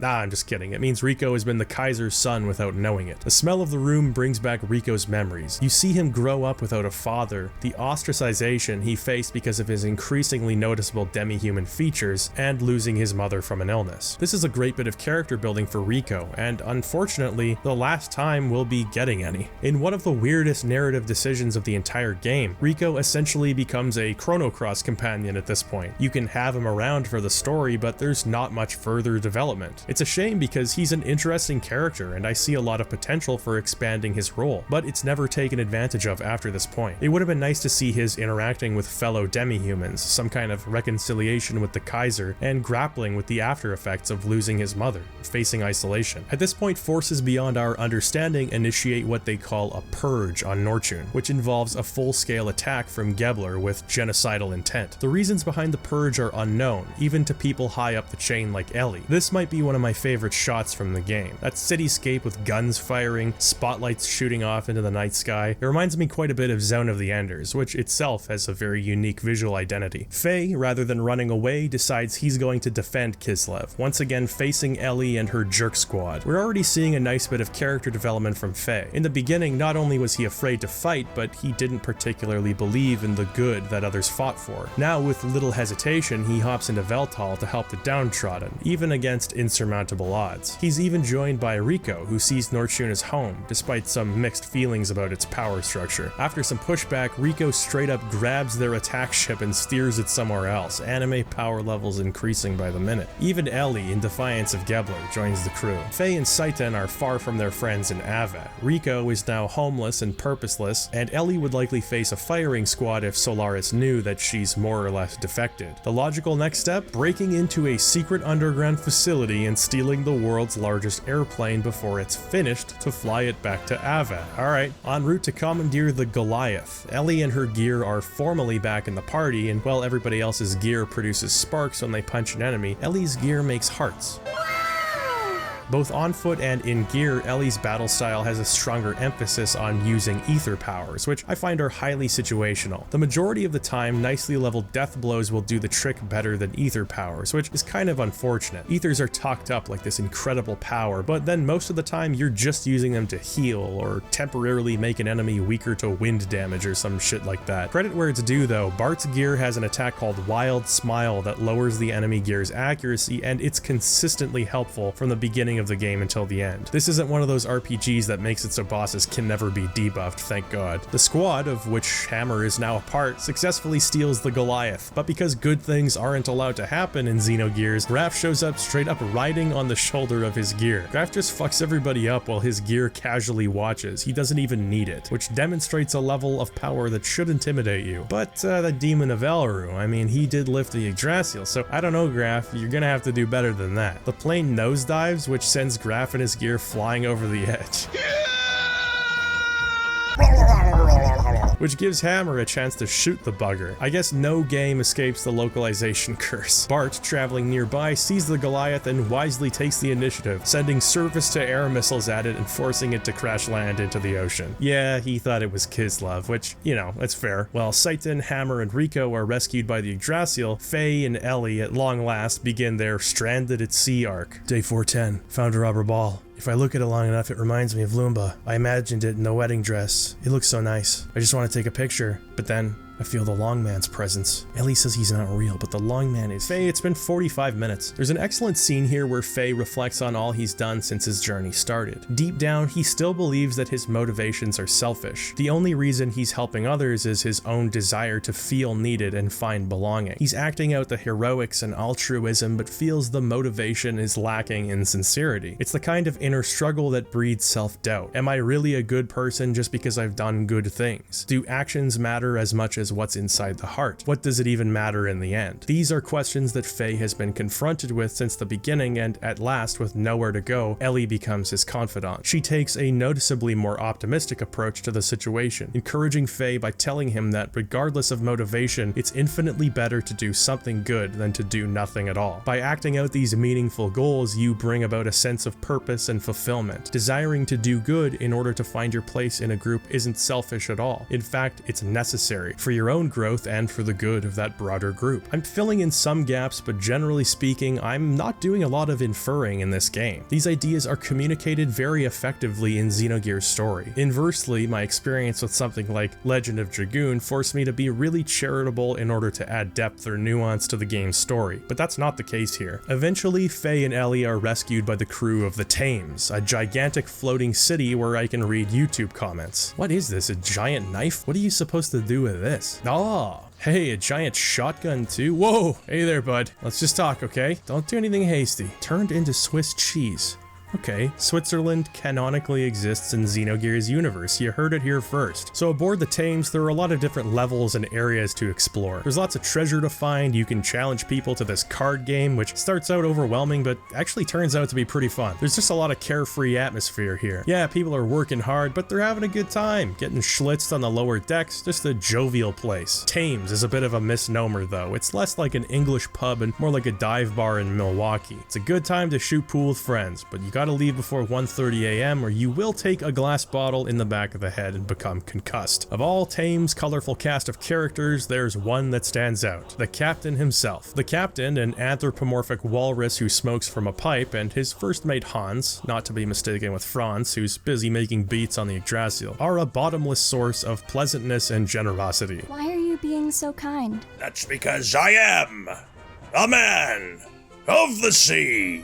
This is one of many examples in Xenogears where likable characters turn out to provide much needed levity in the midst of the chaos. Of course, what would a nice moment be in Xenogears without a cutaway showing some characters scheming to ruin our lives? Dominia and Kelvana are two members of the elite Solarian fighting force known as the Elements. As suggested by the name, there are 4 members in all, but we won't be meeting with the others for some time. The two women launch an attack on the Tames, so Faye and Ellie regroup with Bart's gang in order to stop her. This is an example of battling an enemy in a specific environment. Desert, badlands, and water are just a few of these instances, and your gears can be equipped with special items such as an oxygen tank to preserve efficiency. It sacrifices one of 3 precious equipment slots, but I guess you never really do know when you're about to head underwater. Frankly, I didn't even know you could. Nonetheless, Ellie is kidnapped and nearly killed by Dominia before the enigmatic Myong appears to save her. Throughout all of these twisty-turny flashbacks, Myong always seems to have goals outside of our main characters or the Solarian Empire. It's apparent that she's hiding something, but not what it is. This is actually true of many characters, by the way. The story has set up so many loose ends, you begin to wonder whether they'll tie them all up, or if they even can. Ellie is brainwashed and sent aboard the Yggdrasil, where she sabotages the engines and then passes out. Faye, are you just gonna leave her here like this? No,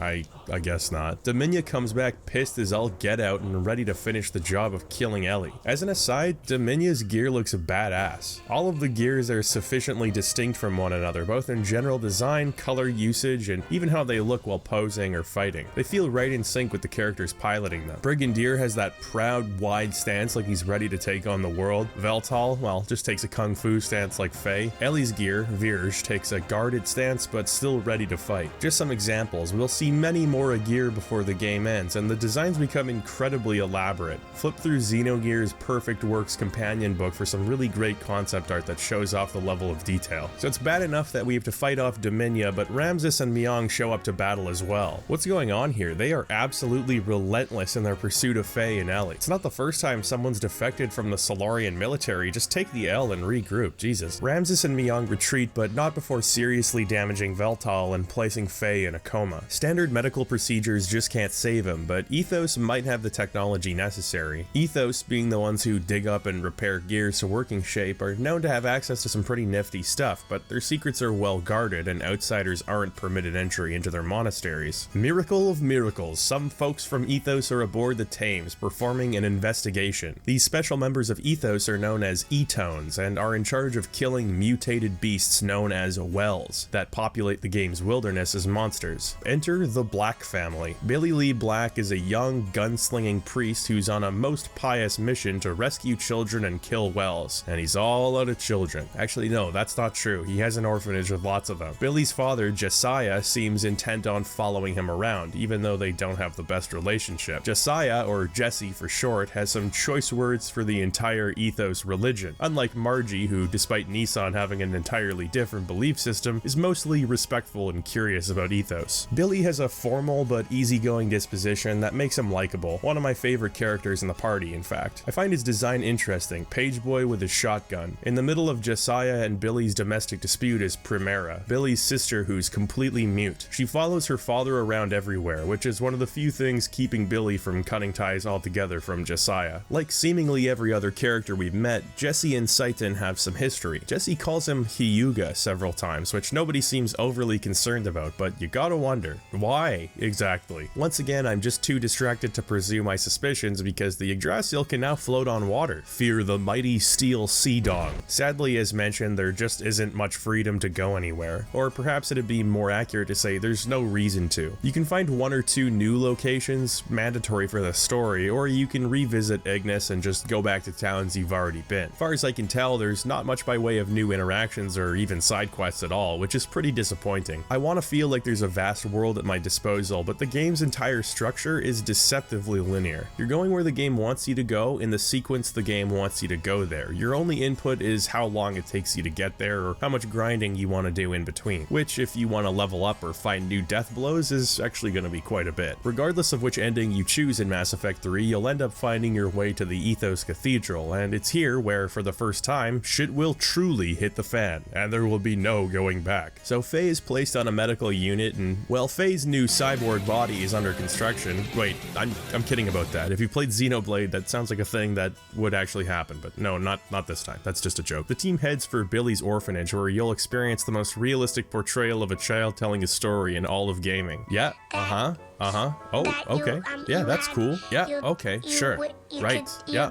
Oh, neat, yeah. The orphanage is pretty cozy. You can spend a bunch of time just messing around, playing hide and seek, chicken catching. The music that plays here is adorable, I love it. And we also find out, on top of Seitan and Sigurd, Jesse was the fourth wheel in their friend group back at Jugend Academy. Sigurd even recognizes Billy, this being the first time they've seen each other since Billy was a child. Billy's bishop, Isaac Stone, makes an introduction and seems an affable sort. Actually, this character design reminds me of something. Oh god, no! Stone seems too nice a guy to create mutants out of people, so I'm not too worried here. There's another great scene which showcases some major personality differences between Jesse and Billy. Jesse shows up at Billy's orphanage, drunk and making enough noise to wake the kids. He berates Billy for pursuing the priesthood, while Billy, whose responsibility and diligence has shone through up till this point, finally loses his patience and tells his father to stay out of his life. It's a personal moment for Billy that shows both his graciousness and the limits of it. Jesse wants some kind of relationship with his boy, but just doesn't know how to go about it. That's an understatement, by the way, as Jesse clearly sees himself as Billy's protector, teasing him for his lack of clarity on what's about to happen in his life. It may seem like Billy's unwillingness to meet Jesse halfway is unreasonable, but learning more about their backstory puts things into context. Jesse left Billy and the family when they were still young with no explanation. Years later, the house was broken into by Wells, who killed Billy's mother. Billy was rescued by Bishop Stone, who became a father figure. While Primera was mute due to the incident, Billy's experience with Wells ignited in him a fire. They struggled alone for many years, Billy nearly resorting to selling his body in order to support Prim, showing how far he was willing to go in order to protect his loved ones, and also the lows of his life. However, he ended up pursuing Stone's example. Billy found the perfect career, killing Wells and feeling righteous while doing it. So Billy's dislike of his father does make sense when you add it all up. Jesse abandons the family for seemingly no reason, isn't there to protect his wife, forces Billy to sink to the depths of his life, and then just shows up out of nowhere expecting to be drinking buddies with his estranged son. What a guy. Billy is now inducted into the party, and his playstyle is quite a bit different from anyone we've got thus far. He's still got death blows, and they still largely work the same way, but with an arsenal of guns at his disposal, there's an extra layer of complexity to managing his loadout. His pistols can be used infinitely, but both his shotgun and his ether cannon need to be loaded with rounds somewhat manually. You can buy like 10,000 shells, just set it and forget it, but there are various elemental types of damage he can deal depending on the ammo, which can either help or hinder a lot in bosses with weaknesses or strengths. Jump headlong into a fight with a fire type boss with fire ammo equipped, and all you'll succeed in doing is healing him. On the topic of healing, Billy comes with a wide array of really useful ether abilities, such as healing or raising defense. I found Billy to be one of the most useful characters in the game. I always enjoyed having him in the party, and the sound design on his guns and death blows is really great.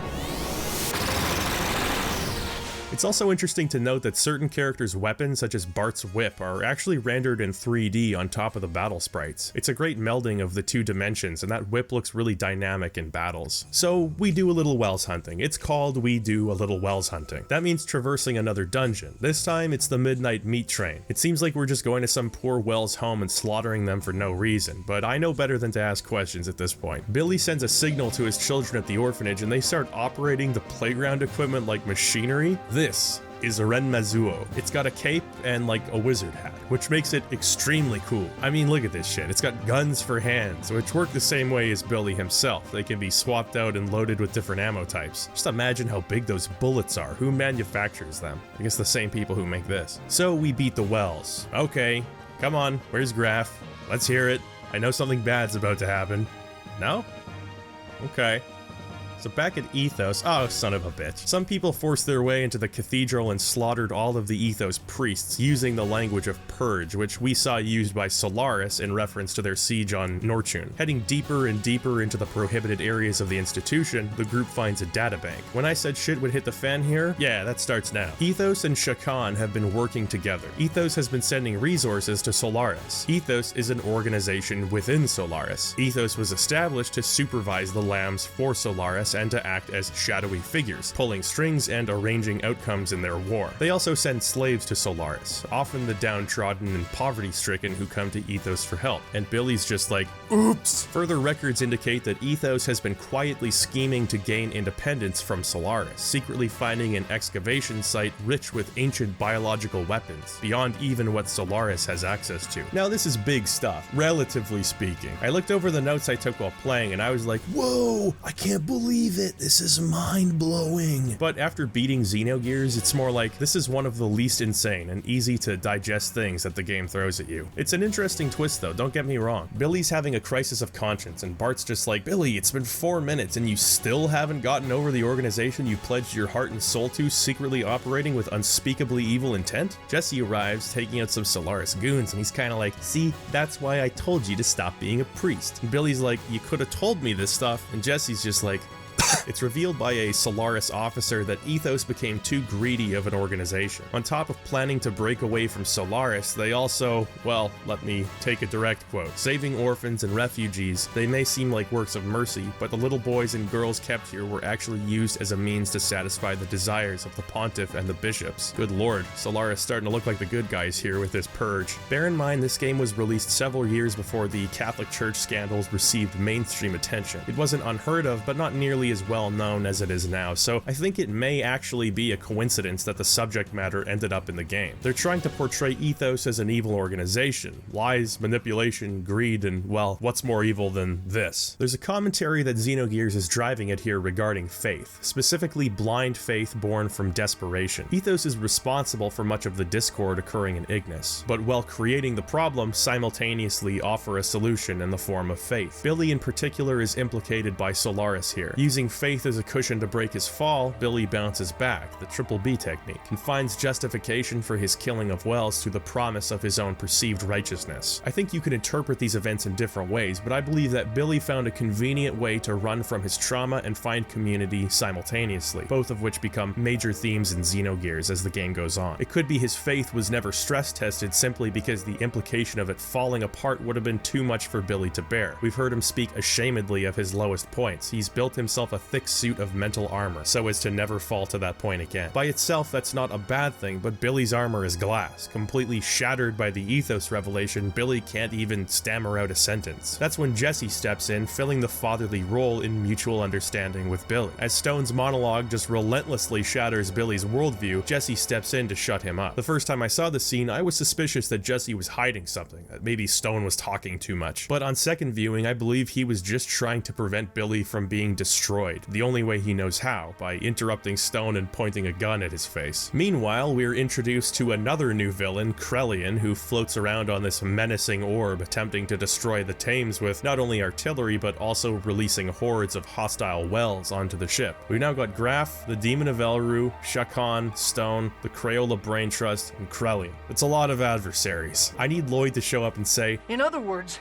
they're all our enemies, right? because I'm getting lost in the sauce here. Anyway, the Thames fight off the wells. I like this guy, he's just chilling, leave him alone. Well, the enemy pursues Stone, deep underground to the lost civilization of Zeboim. Now that is a spectacular view. Sure, it might not be high resolution, but when Xenogears uses pre-rendered backgrounds, it uses them right. This vast, gorgeous expanse is the forgotten city of Zeboim, once a thriving civilization, now a great big 14-mile tombstone! Unfortunately, I don't find the dungeon attached to this place particularly compelling. Far from that initial vista, the majority of it is slanking down samey-looking hallways, trying to find one computer out of 100 that actually opens doors. This is an ongoing issue with a lot of Xenogears dungeons, by the way. Many of them simply aren't very good, relying on filling the creativity gap with combat ad nauseum. There are a few different ways to make JRPG dungeons interesting. Creative visual design, including puzzles or telling a story or portraying a mood with the environment. Xenogears often fails to do any of these, largely reliant on either the short length of its dungeons or breaking up the monotony with a cutscene, which thankfully are usually quite good. I find the dungeons to be either decent or poor in Disc 1, and either atrocious or very good in Disc 2, where the extremes are more pronounced, but we'll cross that bridge when we come to it. At the area's deepest point, the party as well as Stone come across the body of a little girl, or so it appears. She's actually an artificial life form, a nanomachine colony produced thousands of years ago by scientists, ghosts for reasons unknown. Stone makes off with the girl, and we're forced to fight the two remaining members of the Elements, Talon and Seraphita, who act as some comedic relief. Oh, brother, this guy stinks! Here's a nice opportunity to get a load of some idle animations. Look how much personality they stuff into like 3 frames of 2D art. You can see a difference in the temperament between Talon and Seraphita just by watching them stand still. There are a lot of ways to tell a story, man. You don't need good graphics. At this point, we get a glimpse into Faye's consciousness. Scenes of that nanomachine girl, Faye and Ellie as scientists, either another life for the future, and finally the child and the pendant, reoccurring symbols that often precede disaster in Xenogears. And disaster is the right word here, as the demon of Elru arrives and shows his face for the first time. His name is Id.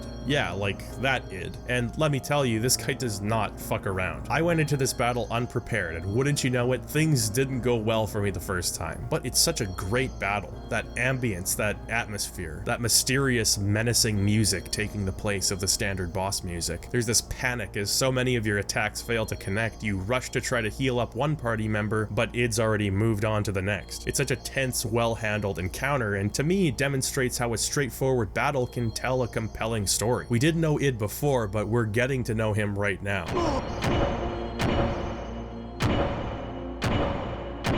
It seems like Wiseman also knows him as he shows up in his gear and immobilizes it. I still think it's a little early to cross Wiseman off the potential villain list, but he's earned some brownie points. This is one of the first examples of Xenogears not tying loose ends but braiding them together into one strand. We still know very little about these characters, but we know Id has some kind of history with Wiseman and Ramses respectively. As they all end up connected in various ways, you understand the only way to learn about any of these characters is by diving deep into the game's rabbit hole. No, not that one. You intuitively pick up on the fact as you learn about one character that your knowledge of others will follow, and I think that goes a long way in keeping the player from feeling overwhelmed. It doesn't succeed 100%, but it eases the pain. Seitan worries that Krelian might be abducting Nanomachine Girl in order to experiment on her, like what was done on DNA, leading to the creation of demi-humans. Stone shows up and goes, oh my god, Stone, hello, good to see you. It's bad enough that your face is gone, but Graf shows up to offer Stone power like he did with Vandercom, and I suppose who can resist? Permeating Stone's barrier seems impossible, as Seitan notes that concentrated hatred has become an ether wall of sorts. It's not the first time that Graf's hatred is implied to have literal physical power in Xenogears' world, and here that cycle of hatred continues, as Stone reveals that he is responsible for Jesse's wife's death. Having long ago fallen in love with her, he now sees her as tainted and has his wells kill her. Stone was not only responsible for her death, but took advantage of the situation by becoming Billy's father figure and driving him away from his father. This would all be bad enough on its own, but it's revealed that the Wells are actually all human beings that have been mutated by Krelian. Jesse's distaste for the ethos religion really starts adding up here, and he shows up just in time to parent Billy the only way he knows how. Democracy is non-negotiable.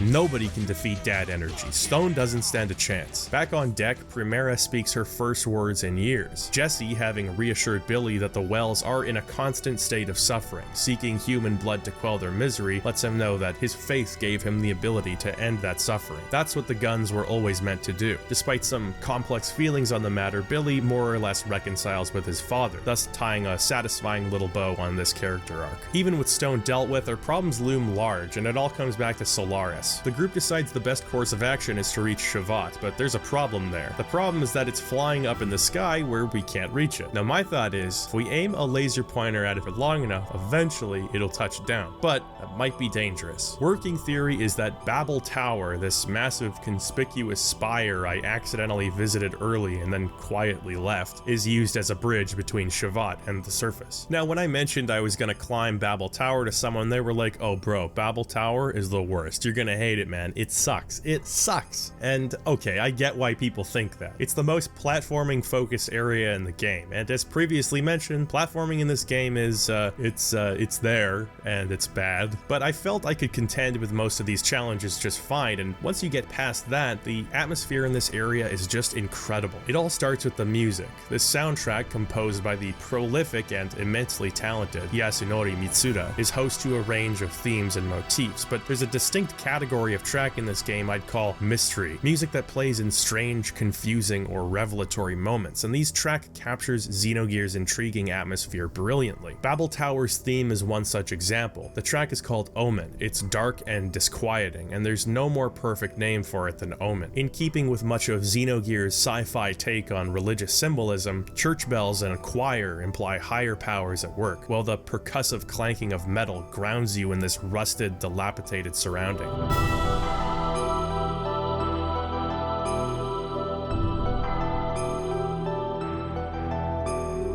The soundtrack in general, while I don't think it's Mitsuda's best work, it's grown on me a lot since I started playing Xenogears. My biggest problem with the OST is mainly that there simply isn't enough of it. For such a long game, there are comparatively few tracks, and while the battle and boss themes are bangers indeed, you do wish they'd pull a Symphonia and switch things up in Disc 2. I also have to recommend you check out the album, Creid? Sorry if that's wrong, it's an Irish word, just be thankful I'm not calling it Creed. It's an arrangement of the Xenogears soundtrack composed by Mitsuda with his bandmates. There's some great reimagined tracks in here, the Tower of Babel's theme being my favorite.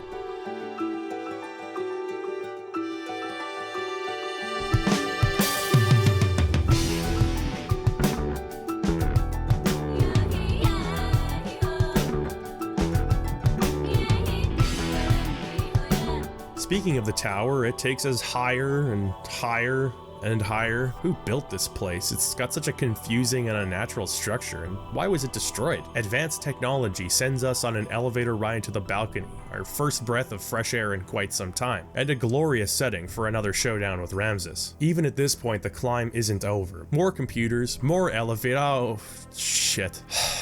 More elevators again. Finally, we reach the top. Some people hate Babel Tower. I see where you're coming from, but for me, that atmosphere is so thick you could cut it with a knife, and that outweighs my frustration. At the top, we encounter Shevat's gatekeeper, Maria, and her chunky gear, Zibzane. How the hell is she staying up there? The battle is stopped by Shevat's monarch, Queen Zephyr, who allows us entry into her city. This is a cool scene in particular. You get a strong sense of scale as Shevat lowers itself to connect to Babel Tower. As flying cities go, this is definitely one of the more interesting designs I've seen. First of all, there's the outside, a massive floating set of interconnected rings with a barrier preventing even Solaris from entering. The interior resembles a Roman palace with polished marble floors, statues, and massive supporting pillars. Even with its beautiful architecture, Shevat is just a shell of what it once was. Only small sections of the cities are lived in, and this melancholy, nostalgic music doesn't evoke anger or despondence, but just a wistful sadness over times past, with a tiny sliver of hope in there somewhere too. Behind the visuals, music, the floating city thing, Shevat reminds me quite a bit of Zeal from Chrono Trigger. It's fun to explore this area too, even though the frame rate ends up in the shitter sometimes. I like the Star Wars cantina filled with birds. Let's see what's on the jukebox.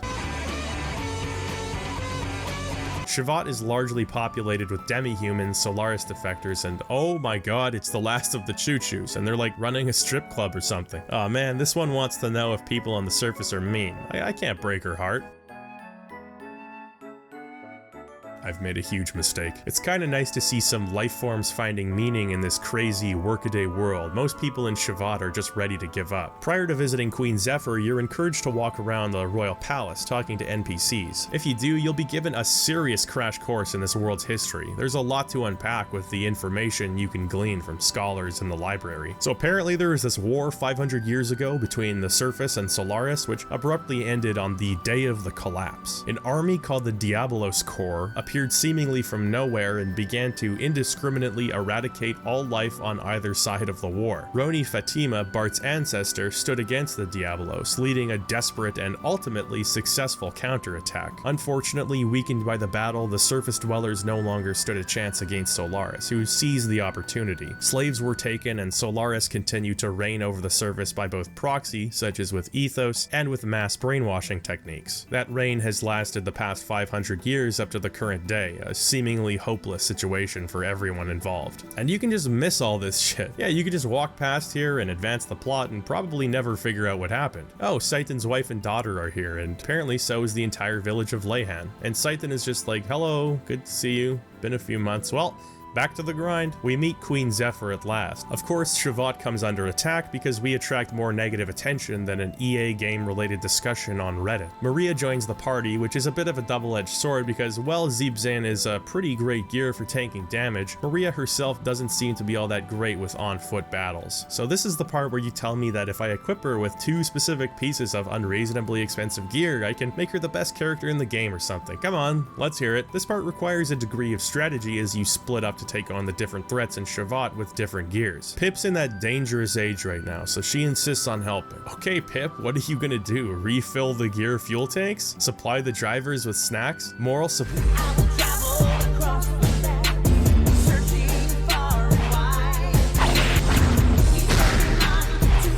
Okay, so Pip can grow, and now she becomes a permanent party member. And when there's gear fights, she just, grows. She's pretty lousy, but doesn't require fuel, at least not that I know of. This gear here is called Octane, the sister gear of Zebzan, and we find out the disturbing truth behind the manufacturing of both gears. Maria's father, Nikolai, was obsessed with reducing the interface delay between the gear and its pilot. So in the creation of Zebzan, hundreds of humans were forced to become wells, at which point they were sacrificed in order to become the neural makeup of the gear, which in effect makes it autonomous. One of the people sacrificed was Nikolai's own wife. That is pretty messed up, even by Xenogears standards. As for Nikolai, well, he fused himself with Octane for research purposes and to gain eternal life. The reasoning of the latter I find somewhat dubious, and if you want to know why, well, play Soma. You realize that the majority of the Xenogears main cast has a troubled relationship with their parents, and that holds true here as Nikolai seemingly tries to convince Maria to join him in his eternal life. Maria reluctantly battles him as Nikolai regains a hold on his true consciousness long enough to tell Maria to destroy him. He too was brainwashed by Solaris, which is what led to the eroding of his conscience. I do find it interesting how they make a distinction between the evil Nikolai and the good Nikolai through the inclusion of a portrait, which portrays a normal, innocent-looking man. They say their goodbyes and Maria destroys the last vestige of her father's consciousness. Now what you find in Xenogears is that character arcs are resolved very, very fast. Quickly after becoming introduced with some kind of inner turmoil, that character's story is wrapped up. There are some exceptions in the main cast, but for the most part this development happens rapidly, or in some cases just doesn't happen at all. I have to say, I'm not a fan of this. In games like this, the individual character moments ground us. That type of conflict resolution is something that's best chipped away at over the course of many hours, helping us build a connection with the characters and better understanding their outlook. In Xenogears, there's this initial feeling of complexity to the characters, but that's diminished as their unique dialogue and connection to Faye fades, making way for the larger narrative, which I would argue overcrowds your time in Xenogears' world. There's a delicate push and pull when it comes to the pacing of a plot, especially one so massive and dense with characters, history, and twists. This game often just blows it way too quickly with some things and takes its sweet-ass time with others. Just like Rico and even Billy, Maria is now simply a party member that you can battle with and very occasionally weighs in during cutscenes. They cease feeling like real people, which is such a shame because each of their setups is handled beautifully, with so much potential to dig into something real, but it never really materializes. This is less a story about these characters and more a story about Faye, Ellie, and the world they live in. Anyway, the Yggdrasil can fly now, which is terrific, but there's still not really much reason to go anywhere in the world map, which is not that terrific. Shakan and his men have taken over Nissan, presumably in search of the Fatima Jasper and its treasure, so it's a race to the subterranean mausoleum of the Fatima dynasty. And if anybody knows of some speedrunning strats to get down this fucking staircase faster, please comment below. The townspeople have taken shelter, which leads to a great scene where Bart delivers a speech to the disenfranchised townspeople. For the first time, we see him really embrace his kingly duties and sound like somebody who's ready to lead the people. A firm step in the right direction for Bart, and a great example of character development I wish was exhibited for the others. It turns out that the Fatima Jasper isn't a treasure at all, but the blue eyes of the Fatima dynasty. A retinal scan of Bart and Margie opens up the depths of the mausoleum, that striking symbol of the one-winged angels joining together behind them. Right out of a storybook. Well played, Xenogears. Margie, stop glitching. You're ruining the moment. We're trying to have a moment here. It turns out this mausoleum isn't a mausoleum at all. Well, I guess it is that too, but it's also a giant tech base called Fort Jasper, and deep within its recesses we find the treasure of the royal family, Andvari, our first Omni gear. An Omni gear is a gear that's been combined with a mysterious artifact known as an anima relic. Though both Shevat and Solaris scour the earth to find them, it looks like the Fatima family family found one for themselves, and it led to the creation of a gear that interfaces with its pilot telepathically. In layman's terms, Omnigears are really strong and cool, which might be all that matters in the end. Pursuing Shakan to one of Solaris' gates, that is, a generator that keeps it hidden, not the literal gates to the city, we finally get a chance to settle the score. Shakan is one of those bosses that requires specific strategy beyond beat the shit out of him and stay healed. He's hooked up to a tank which heals him when you attack, yet when he's not hooked up to the tank, he'll counterattack each turn. So you've got to be shrewd about building up your attack levels and unleashing death blows without prompting him to heal or decimate your party too badly. After losing a few times, I had to recalibrate my strategy, swapping my gears out with more appropriate equipment, and I was able to squeak by. You're also introduced in this battle to the power of attack level infinite, which is very cool but kind of a misnomer. Basically every turn you have a percentage chance of activating this mode, which will allow you to use some really powerful death blows several turns in a row without draining your attack level. But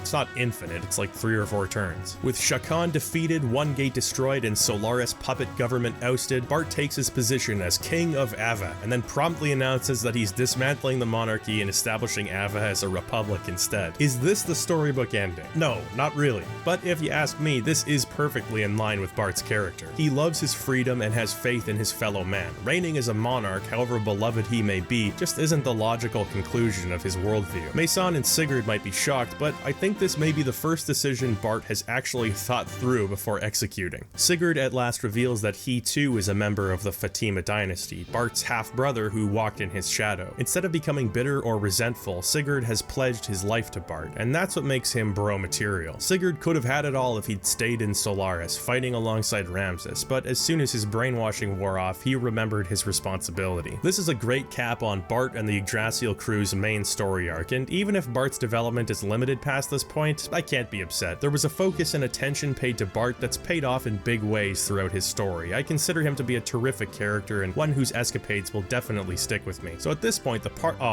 Pip gets her own seat at the table. That's adorable. The party decides to take the fight directly to Solaris' doorstep in order to free humanity from its yoke. This means disposing of the remaining gates. So it's settled. We're going to aim the laser built into Fort Jasper at a giant mirror constructed into Babel Tower and tilt the angle so specifically that the laser will bore underground and destroy the gate buried underneath. Billy, as resident shooty guy, is in charge of shooting the laser, while the rest of us are in charge of fending off the elements as they attempt to take both Fort Jasper and Babel Tower. Oh, Billy, did you miss? Oh great, so we get to fight the bosses twice in a row without a chance to heal or refuel. I hope you're happy. Also, aim carefully, no pressure. He does it, the absolute madman. That means there's only one more gate, deep underwater. Man, gear navigation should always be this fun. You can skip around like there's no gravity, and it's kinda great. The rare underwater area that doesn't suck ass. We're confronted by 2 gears, Crescens and Rattan. Rattan is another fusion of man and machine, which makes the already ghoulish grin his mouth has been pulled into all the more eerie. Crescens is piloted by Emeralda, that nanomachine girl from earlier, and this is quite a unique design for the gear as well. You may have noticed that many of them resemble angels in some way, and that's no coincidence. It's also something I intend to discuss in greater detail later. After the battle, the nanomachine girl Emeralda also joins the party. She's clearly had a troubled development, speaking in simple sentences and unable to grapple with complex questions. She also insists that Faye's name is actually Kim and is overjoyed when Faye promises he'll stay with her this time, whatever that means. She seems to think they have some kind of past together. Because her body is comprised of nanomachines, she has, well, shall we say, an interesting fighting style. From this point, Solaris appears at last, which feels like a pretty climactic point in the story. There's still so much to uncover, but ever since we learned of Solaris' involvement on Earth all those hours ago, we've been waiting to uncover the nature of this mysterious society. This kind of happy A-Team music plays as Maria says some really intimidating shit, but Zeebzan is able to break through the remaining barrier and drop us off. I like how the gravity changing means you have to walk upside down. It's pretty trippy, but to be fair, probably would be a pain adjusting to such a thing. Faye, the lovable scamp, accidentally gets stuck in the transport container, which takes him down to the slave class area of Solaris. Our first taste of this dystopian society is listening to someone have a mental breakdown before promptly being carried away by a robot and dropped into a bottomless pit. Welcome to Solaris, bitch. The city re-educates people who even think of leaving, so it's far from any kind of of paradise, at least for the lower classes. Yeah, don't we all, bud? As far as the obligatory comparison to other dystopian fiction, think less Brave New World and more 1984. People are monitored, untruths are manufactured as hard-coded beliefs, and brainwashing is necessary. Different room blocks have ranks which are reshuffled depending on the behavior of the people inside of them. One bad apple can bring an entire block down, which obviously creates a competitive and obedient society. Their living quarters are literally shaped like beehives, for crying out loud. We find Ellie in one of the blocks and promptly arrange our escape. There's another lovely jury-rigged stealth section before we arrive in the middle class area. The distinction between the lower and middle class areas is immediately apparent. This area looks like something out of Blade Runner. The details are excellent. Holograms flash advertisements outside of buildings, people ride in hover cars in the background, trees and other plant lives are able to grow up here. If this were your only exposure to Solaris, you'd probably think it wasn't so bad. Yet, a short ride away from here, people toil. The music track that plays in the middle class area sounds so odd at first, but upon re-examination, it couldn't be more perfect.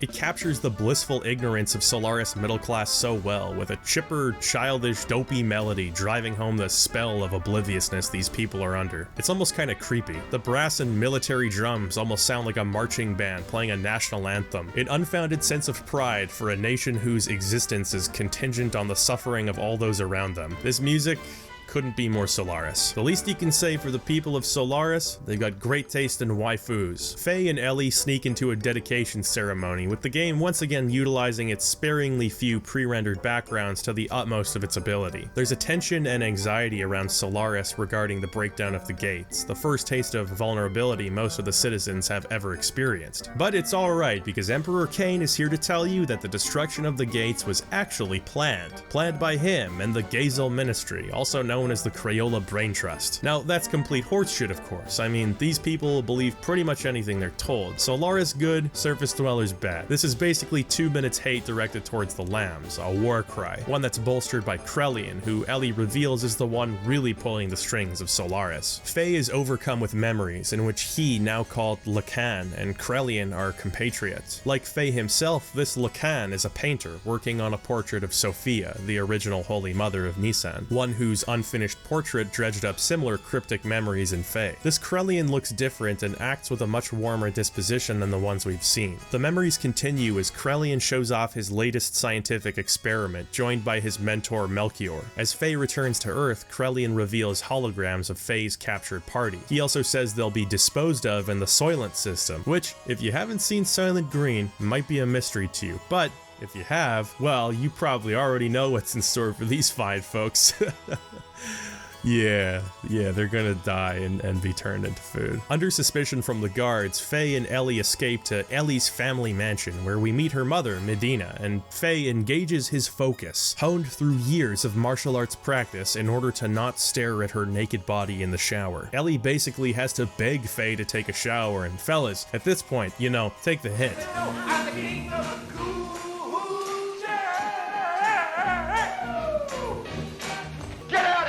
Nosy little pervert, or I'm gonna slap you silly!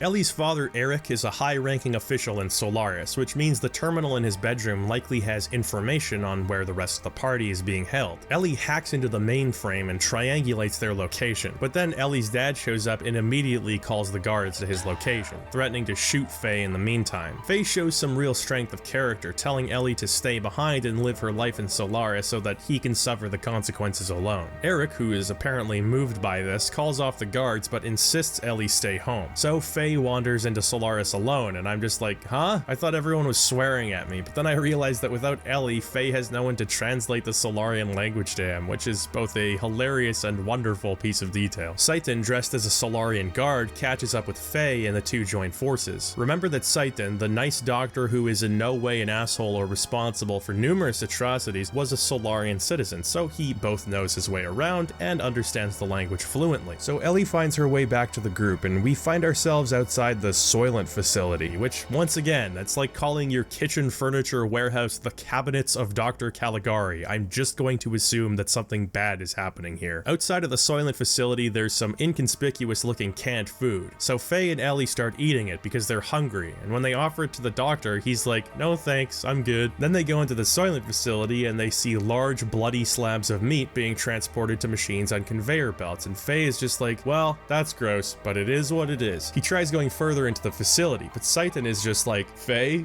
we could go through that door, but you have to promise me that you won't be mad, okay? And Faye is like, okay, Seitan, I promise.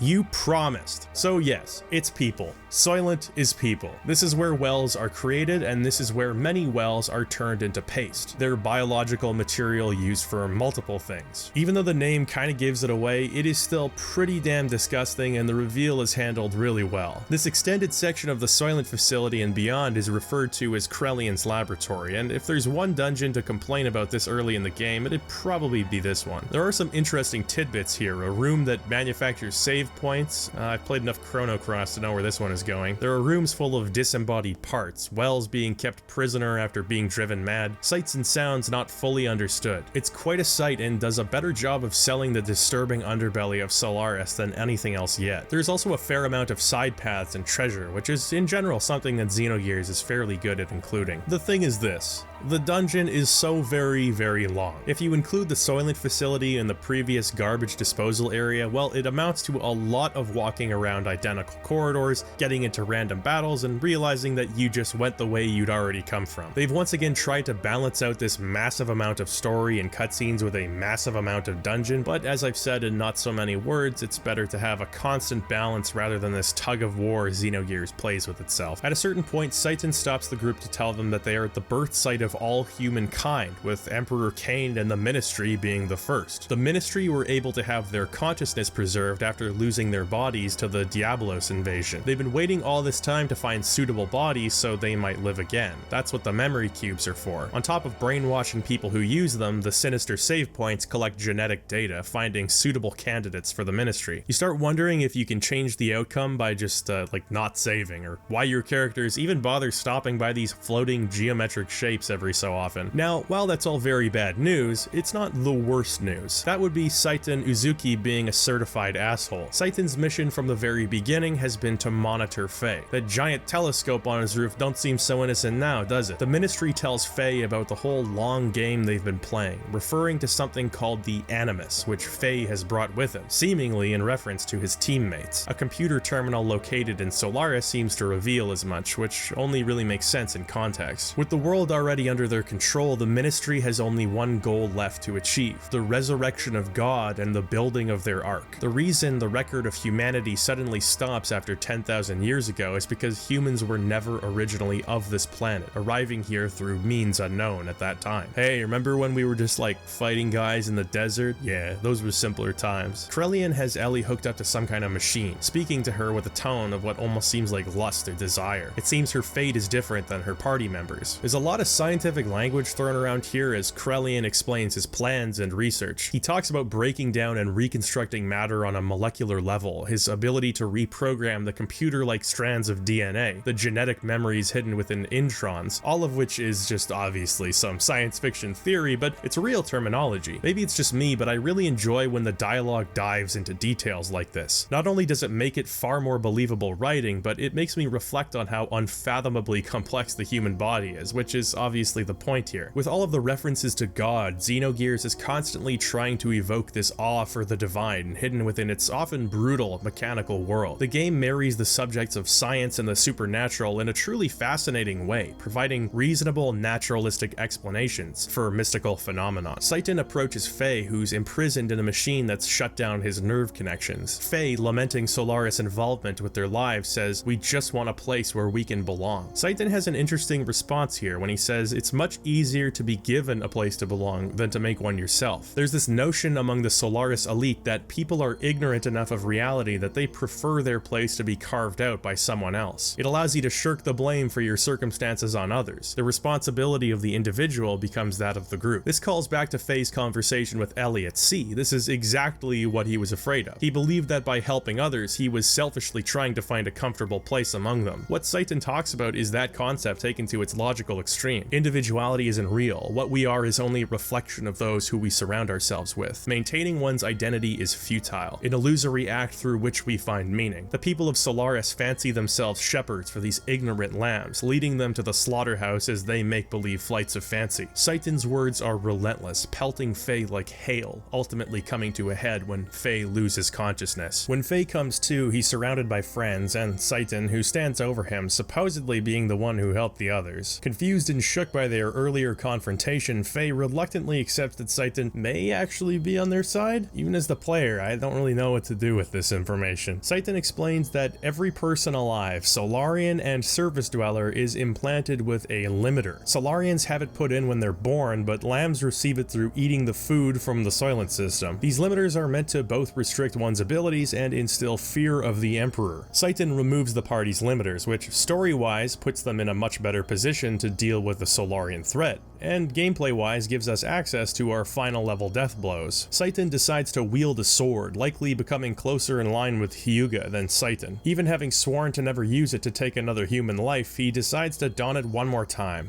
For such a cunning double-crosser, that is a strangely principled moral stance to take. Still not sure how to feel about him though. But his using the sword in combat looks pretty fucking sweet, so I can't complain about that.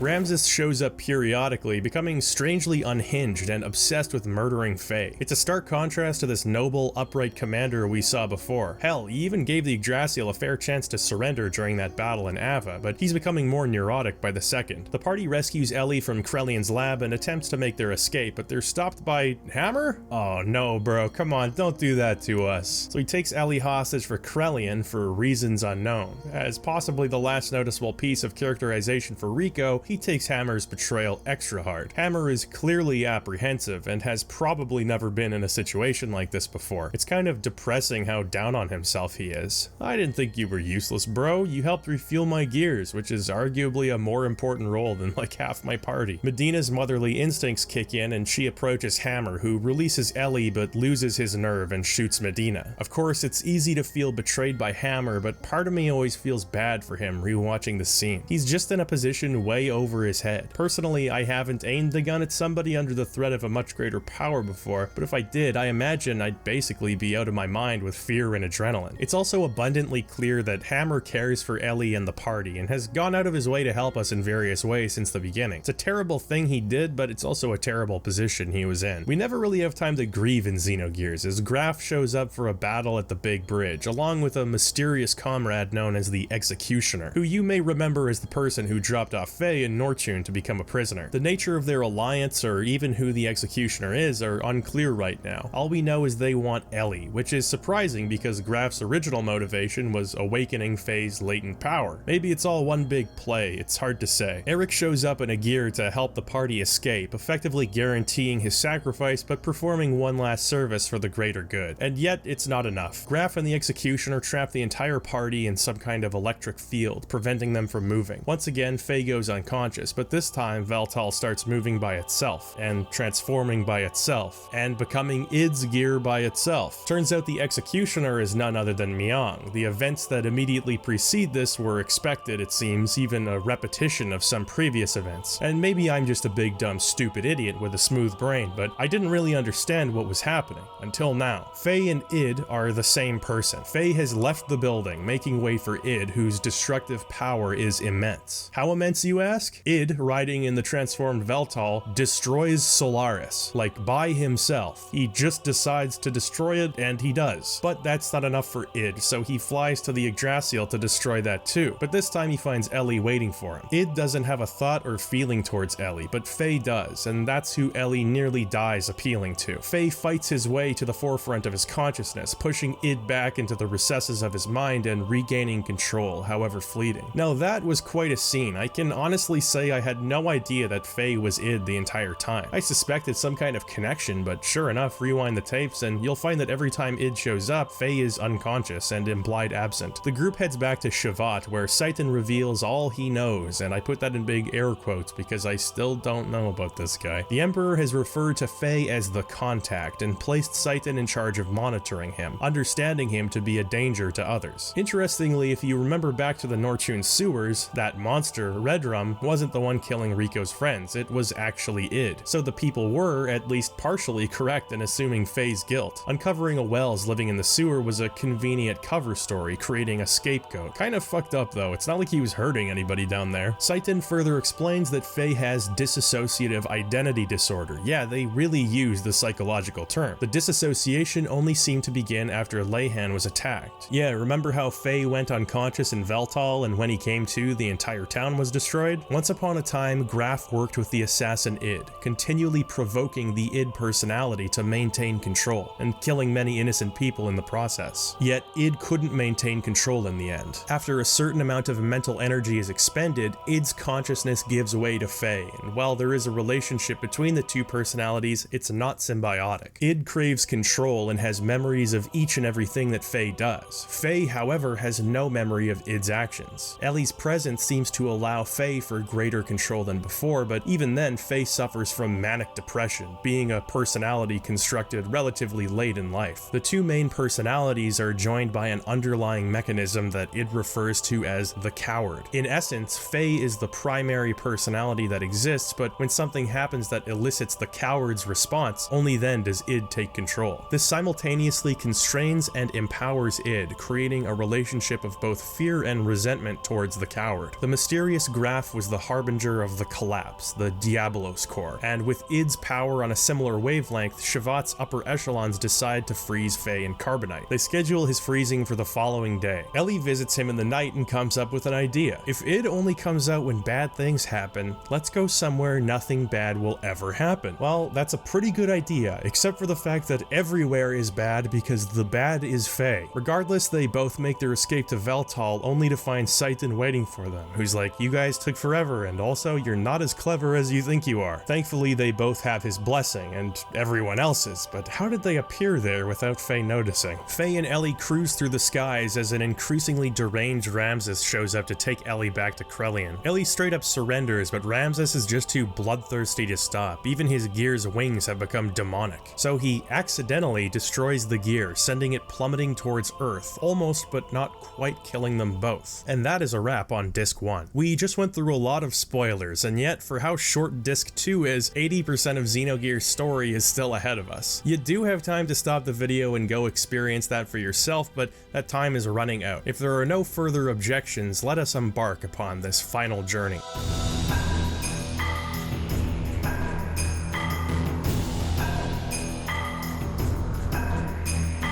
For all the love it's received over the years, the fan base it's garnered and the legacy it's left, there has always been a complex wrench in Xenogears' finely tuned machine, Disc 2. Where Disc 1 has some pacing issues but largely counters its many story sections with gameplay, the pacing of Disc 2 is a complete, unmitigated mess. The story has long been this: the relatively inexperienced team of Xenogears failed to budget their time and money properly, nearly running out of both by the time development of Disc 2 began. As a result, the final stretch of story became an unpolished patchwork of different character arcs, plot beats, and ambitious themes, occasionally interrupted by brief stints of gameplay. This has largely been confirmed true, with the only caveat being that the directors of the game never really had a firm plan in place for navigating the story outline in Disc 2. Square's higher-ups began suggesting they simply ship Disc 1, abruptly ending after the Solaris escape, the introduction of Id's nature, and with so much left unresolved that almost certainly would have have condemned Xenogears to obscurity. Instead, they did what they could, releasing the Xenogears Perfect Works book 2 years after the game's release in order to fill in the blanks and making Disc 2 less of a linear narrative progression and more of a story collage.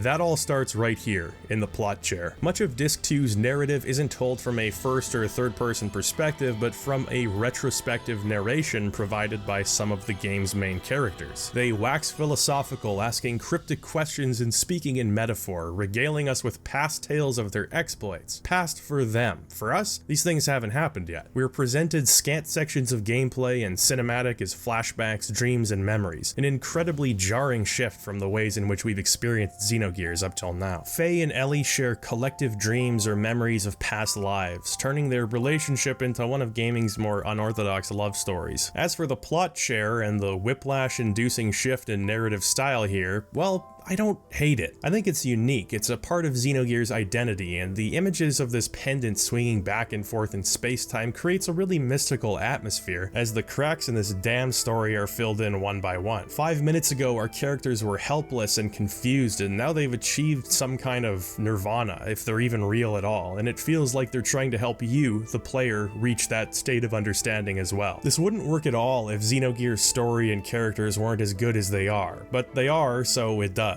For me, Xenogears was never really about the gameplay. Not that it's bad, I think there are some areas where it shines and others where it doesn't, but I've been along for this ride for the story since the beginning, so to be teased with closure does give me some intrinsic motivation to keep playing. I think expectation does play a part in how you'll receive Disc 2. Somebody playing Xenogears for the first time back in 1998 would likely be a bit disappointed, partially because the blow wasn't cushioned for them, and partially because the game's contemporaries had a consistent style from beginning until the end. As gaming has evolved in various ways, I think our expectations have changed too, and we're more open to these breaks in tradition, these alternative ways of gleaning in-game information. Make no mistake, I don't think it's handled perfectly in Xenogears. There's no real commitment to any one method of storytelling here, often and abruptly switching between perspectives of characters, taking events that would have equated to 6 hours of gameplay in Disc 1 and boiling them down to single sentences. Despite my continued enjoyment of the story, I think it's still better for games to tell stories in ways that games do best, through gameplay and player experience. As the scale of the story becomes grand and more all-encompassing, the character interactions and relatability are sacrificed in the process, leading to a tonal shift that feels different and not necessarily always in a good way. I'm of two distinct minds when it comes to Disc 2's presentation. It's an uncut gem, a beautiful mass of potential that hasn't received the care and attention it deserves in order to make it shine. It's a game that's easy to love but frustratingly difficult to recommend. An ambitious story told suboptimally. But enough about my thoughts on the mechanics, let's get into that story. Awaking naked in a vat, we're introduced to my favorite character in any game, Mysterious Old Man. This is Tora, a nanotechnology scientist who rescued Faye and Ellie, placing them in healing vats full of nanomachines. And if you've played Metal Gear Solid, this shouldn't be any stretch of the imagination. Nanomachines do everything. Satan shows up because that's just what he does, and Ellie comes back into commission. Tora gives Faye a bracelet that releases SSRI into his body, which is a real thing, usually an antidepressant, and yet another example of Xenogears navigating psychology and mental illness surprisingly gracefully. I say surprising because A, this was the 90s, the fact that Satan called it dissociative identity disorder instead of multiple personalities is kind of impressive by itself, and B, this managed to survive a translation intact, which is surprising. The bracelet is effectively meant to suppress id's presence. Tora also installs a device in Veltal called System id, which allows it to transform into id's gear at will, which does come in handy during battles. Ellie goes to a facility to release nanomachines all over the planet, which should theoretically remove everyone's limiters, and Faye battles Ramses, which strangely involves no dialogue between the two, but rather plot chair Faye narrating the whole event. Equally weird is Ellie just talking about how she goes to the facility and releases nanomachines. Yeah, remember how I mentioned events that would have been entire gameplay segments in Disc 1 are just casually explained in Disc 2? This would be one such example. Thankfully, we do get to see a cutscene of the nanomachines actually being released, and then Ellie also explains what it looked like,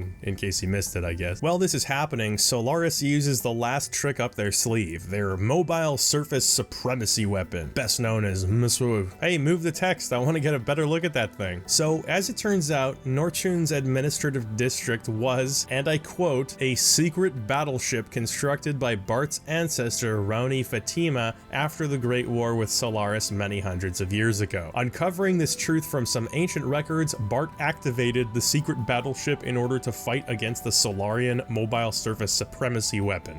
What the fuck? This would have been so much better served as a cutscene. I have got so many questions. Are you telling me Solaris attacks and Bart's like, I need to get to the library to look through ancient records just in goddamn case there's a file that tells me about the existence of a secret weapon my ancestor hid. Guess what, Bart? There already is a secret weapon your ancestor hid for just such an occasion. It's called Fort Fatima. We used it to shoot a giant laser underground before. Should we just let it collect dust now? Now, this looks cool. Of course it does. I would never take that away from the game, but still, talk about just glossing over a whole bunch of shit. The Solaris weapon also looks pretty damn cool. It reminds me of an anime I've made an intentional effort not to mention this entire video so far, but can't remember what it's called. Fluorescent Exodus Bolognese or something? So there are peace talks between Ava and Kislev or something. It's hard to be sure because the game focuses as much on making sure you're aware of the HP gobbling hobgobs as it does ending this 500-year conflict that the first 30 hours of the game was centered on. Before too much celebration can be had, the nanomachine's removal of the limiters seems to cause certain people to mutate rather painfully. The Ministry refers to those mutated as destined to become one with the body of God and God's apostles. We know them as Wells. They've gathered into facilities to prevent them from acting on their craving for human blood. In reality, these facilities are used to break down Wells' bodies and reconstruct them as a bioweapon, the Sufal Mass, and boy is this entire subplot just really horrifying. The idea of people being forcibly mutated, living short and painful lives where eating others is the only way to ease their suffering, their false salvation being turned into this creature, it's just very disturbing. The Soylent system was affecting when it was introduced to us, and it just keeps going deeper and deeper. At a Soylent facility, a Sufal Mass breaks free, going into a berserk rage which is ended by Faye and Ellie. Ellie, taking pity on the dying creature, slices her hand open, feeding it her blood and easing its suffering in its final moments. There's an interesting point made here. No matter how much the non-mutated humans would try, there was no convincing the Wells of anything. That's because in the Wells' eyes, humans are haves while they are have-nots. This dynamic leads to bitterness and communication breakdown, as those in a position of fortune or favor are unable to relate to those in a disadvantaged position, and inversely, those in a lesser position are simply unwilling to listen. It requires a special person to bridge that gap, and Ellie embodies this person now for the first time. She speaks to those suffering, channeling herself from another life, offering her very flesh and blood, speaking out of a genuine desire to bridge the gap and offer love where there is none. If it seems like I haven't paid much attention to Ellie's character development, it's largely because I don't even know how to discuss it without the full context of the game, so bear with me. For now, this is the first time Ellie embodies her true character, who she was, is, and will be. The party destroys all of the remaining Soylent facilities as Ellie takes the disaffected Wells to the holy city of Nisan where she can care for them, undoubtedly out of some feeling of responsibility for removing the limiters. At least that's what she thinks. The reality is that Krelian secretly developed a virus which, upon diffusing into the atmosphere, caused people to mutate. It had nothing to do with the nanomachines or limiters at all. He and Myong seem to be keeping this a secret from the Ministry, who believe the mutations to be a natural course of events. Following this, they attempt to activate something called the Geisha Key, but are stopped by Emperor Cain. With newfound feelings of regret towards the parts he's played in the subjugation of lambs, Cain stops the Ministry from,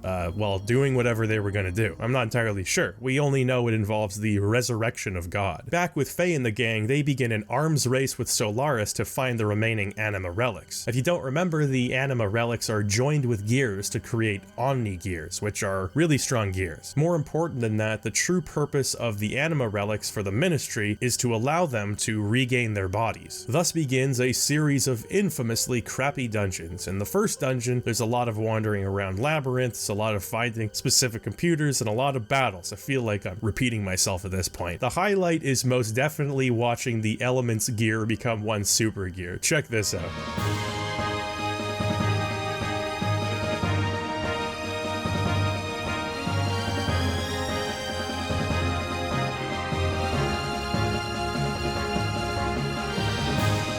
That is the cheesiest shit, but also pretty fucking sweet. The second anima dungeon, oh boy. Well, they do include some puzzles, and I do like puzzle dungeons, so I'm not complaining about that. There's some clever stuff going on here. This area with the falling spikes comes to mind. You panic and jump away, but a writing tells you to show some courage. If you stand still, the spikes surround you and you can move on to the next level. I like it. Nothing brain melting, but this one right here, this is patience melting. I took 4 steps south and 10 steps west about 1,000 times. I started wondering if I was even gonna be able to finish the game, but at last it worked. I didn't do anything different, it just worked the 1,001st time. Before we grab the next anima relic, let's say hello to an old friend.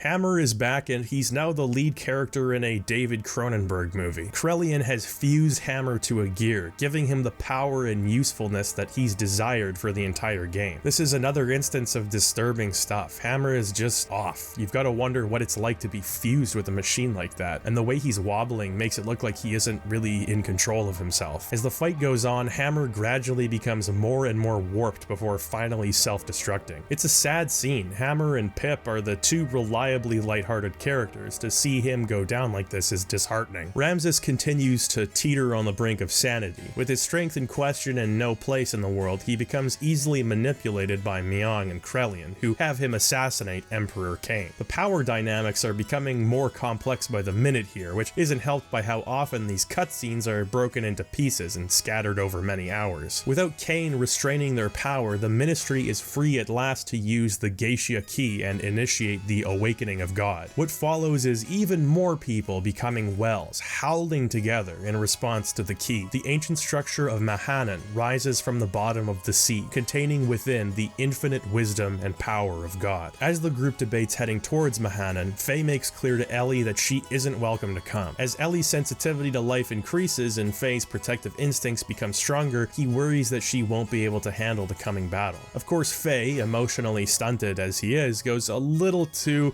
"Can't you see we don't want you anymore? Get out of here!" So Faye delivers his awkwardly worded apology. They smooch and have implied sexual relations, which is quite a bold choice for a JRPG circa 1998, but one that cements Xenogears as a game for a mature audience. Ellie does agree to stay behind, recognizing the people of Nisan need her, and the party head to Mahanon. Upon closer inspection, it seems the entire continent is actually the enormous hull of a multi-millennia old spacecraft called the Eldridge. An accident forced a crash landing, which is starting to sound awfully familiar. Within Mahanon, the party finds the frozen corpse of some life form called Deus. It comes to life but falls quickly, a surprisingly simple battle for a creature whose name is Latin for God. Deeper still, the party finds that which the Ministry has been searching for all this time, Raziel's tree, the wisdom of God. Complex esoteric designs and computer circuitry once again marry science and spirit, and though this might just be my own interpretation, combining the two computers would create a shape similar to a double helix, the designer of many life forms. Deus was the nucleus of an interplanetary weapon known as Yabe, controlled by a power circuit known as the Zohar. Before we learn more, who arrives but Krelian with Graf in tow, and for the second time since our journey began, we are utterly outclassed. Graf taunts Faye, telling him that without wrath and hatred, he'll always be limited. Krelian takes the party prisoner, sending Ellie a message: "Meet me in Golgotha. If you don't, Faye and the others die." Ellie knows that it's likely a trap, but can't stop herself from having this date with Destiny. Interestingly, her old crew members, previously demeaning and insubordinate, now see her as a mother and not wanting to let her go. What follows is one of the most memorable, striking, and extraordinarily bizarre scenes in Xenogears, but also one that's perfectly emblematic of it as a game. Faye and his party members are crucified in their gears, even Pip, which is somewhere between kind of funny and harrowing. The color choices here just couldn't accentuate the scene any better, this blood orange sunset giving way to the cosmos. When I think of Disc 2, my mind conjures the colors and music of this scene. It's just wow. As perspectives shift, we're given an abstract representation of the events that follow. Ellie arrives in an Omni-gear and is nearly pummeled to death by Krelian's guardians before finding some latent inner power and just taking them to the cleaners. Despite her best efforts, she's taken by Krelian as Faye and the others others are left unharmed. Krelian betrays the Ministry, removing their memory chips and effectively killing them. Since they've already activated the Geisha key, he has no use for them. And if it seems like I'm cruising through the story pretty quickly, well, this is just how fast the sequence of events moves along. Previously, only the genetic codes of the Ministry would have been compatible with the Anima relics. In order to revive God, everyone would have been dependent on the Ministry, Animus, joining with the relics, Anima. However, when the Ministry died during the Day of Collapse, their consciousnesses were uploaded to a computer where they waited hundreds of years to find suitable vessels to take for themselves. That's Faye and the party. In a silent act of betrayal, Krelian actually released nanomachines with the Ministry's DNA all over the world, meaning everyone is now compatible with the Anima relics in some capacity,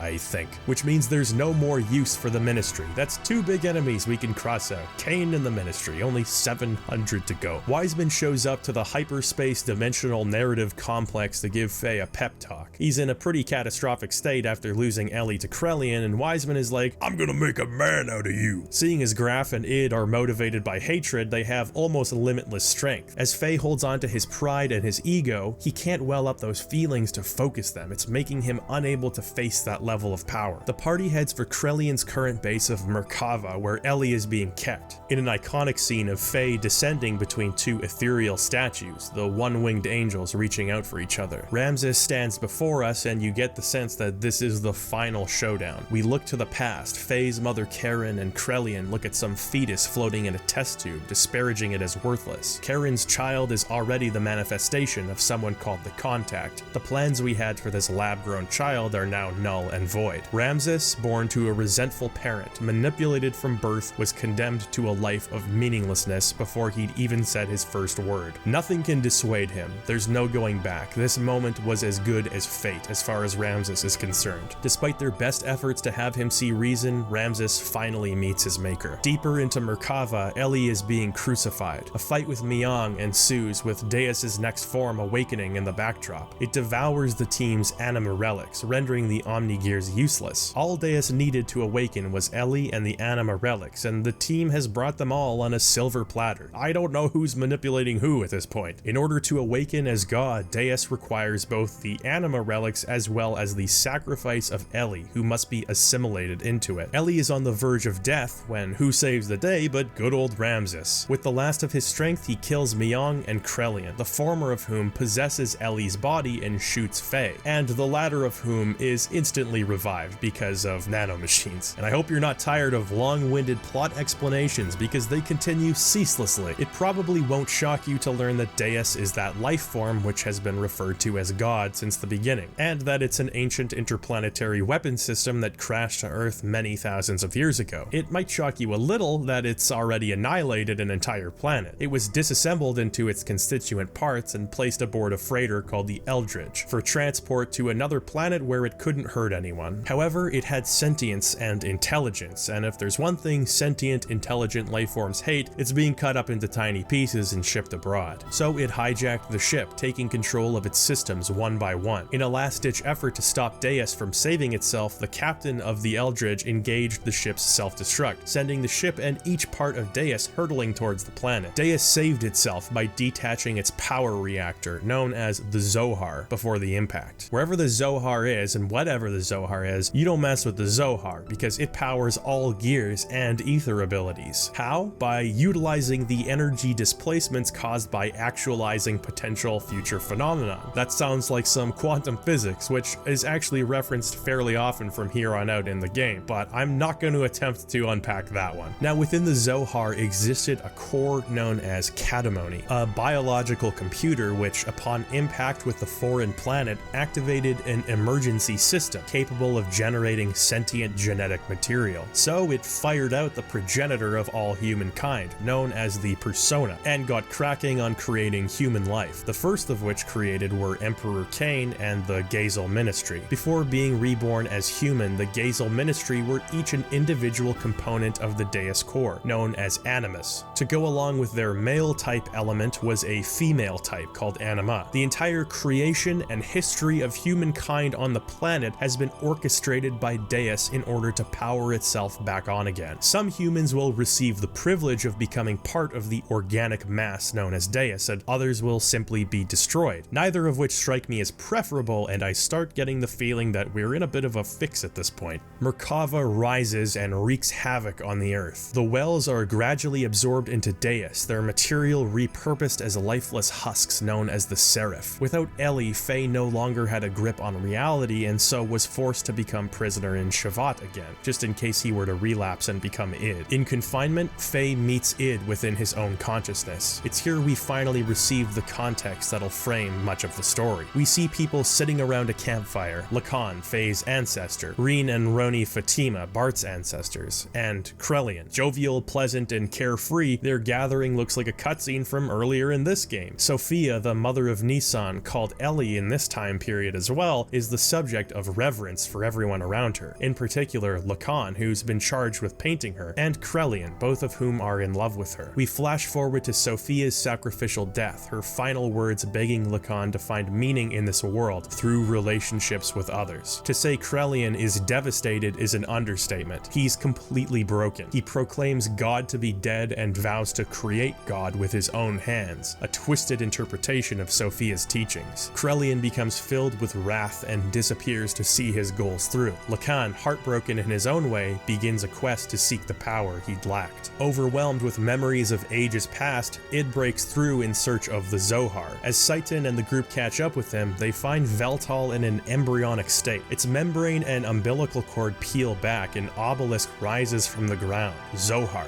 The angelic Veltal descends upon the group and begins attacking them, but Wiseman arrives to intervene. It's revealed by Id at this point that Wiseman is none other than Khan Wong, Id and Faye's father. Khan attempts to reason with Id before appealing to Faye's nature. At last we delve into Faye's past where Id's existence is explained. Faye floats through Id's mind, a vast expanse of pathological resentment, and feels strangely good about it. Faye is shown a memory, the only one he has prior to Leyhan, a pleasant day outdoors playing ball with his mother. Hardly the dismal past Id's been hinting at, or so Faye would think, but Id knows better. This is a construction, a narrow interpretation of the past used as a hiding place to escape dark truths. It's not that things were never good. The Wong family was happy. Things weren't perfect, but they lived a good life. One day, a switch was flipped and Faye's mother was never the same. While father left on business, Karen took Faye to mysterious facilities where he became a living experiment, and he was effectively tortured for years. His mother never responded to his cries. Faye was forced to kill people of all ages. To quote the game, it was a scene from hell. When Khan was home on business, Faye couldn't be taken seriously. Karen would act her usual chipper self, and Khan saw Faye's pleas as a product of a runaway imagination. With nowhere to escape and no love to be found anywhere, Faye's conscious mind went deep into the recesses of his own being where he couldn't be hurt anymore. In his place, he substituted a personality of his own construction.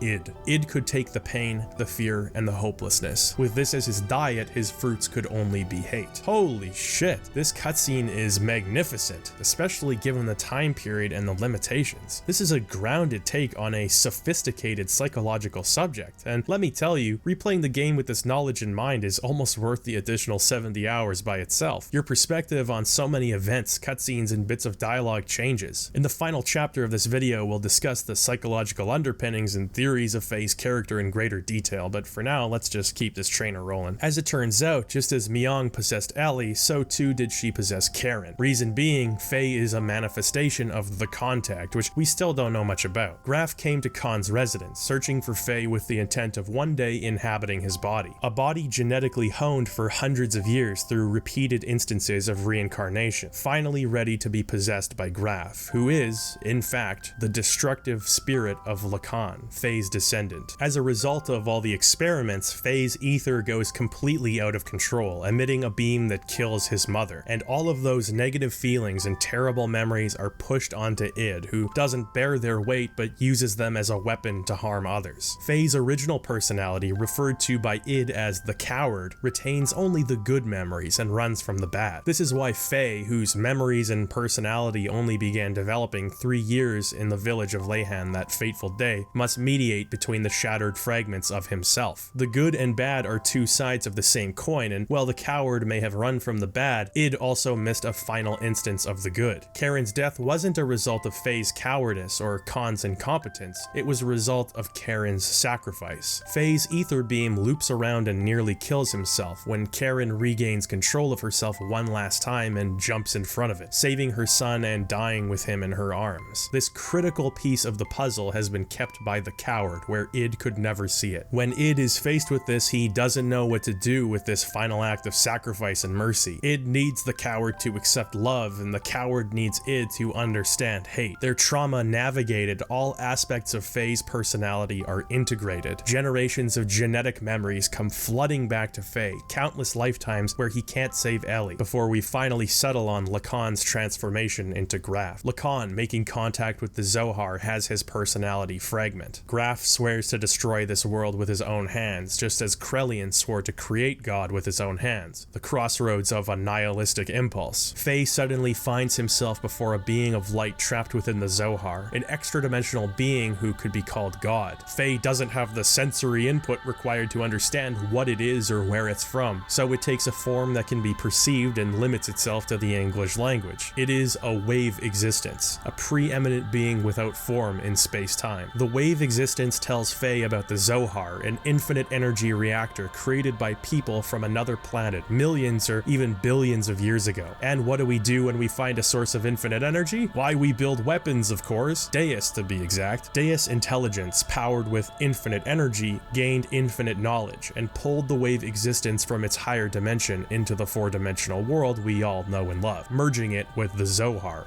its prison. In order to return home, the existence surmises that Faye is the only one who could release it. Why? Because Faye's distant ancestor, Abel, was the first and only human to make contact with it, thus becoming what's been referred to as the contact. During this contact, Abel imbued within it a will formed from Abel's most sincere desire, and with that, the wave existence connected to Deus' biological computer Katamoni created a woman named Elohim, the first incarnation of Ellie, created through Abel's desire for a mother's love. Through the ages, Ellie and all her incarnations carried with her the wave existence's will, while its power was given to Abel and passed down through his subsequent generations. Ellie and Faye have continued to be drawn together through the will of God. In order to escape back to its home dimension, the wave existence requires unity with both Faye and Ellie, as well as the destruction of the entire Deus system. Before Faye leaves, there's one piece of dialogue in particular that I really like here. The wave existence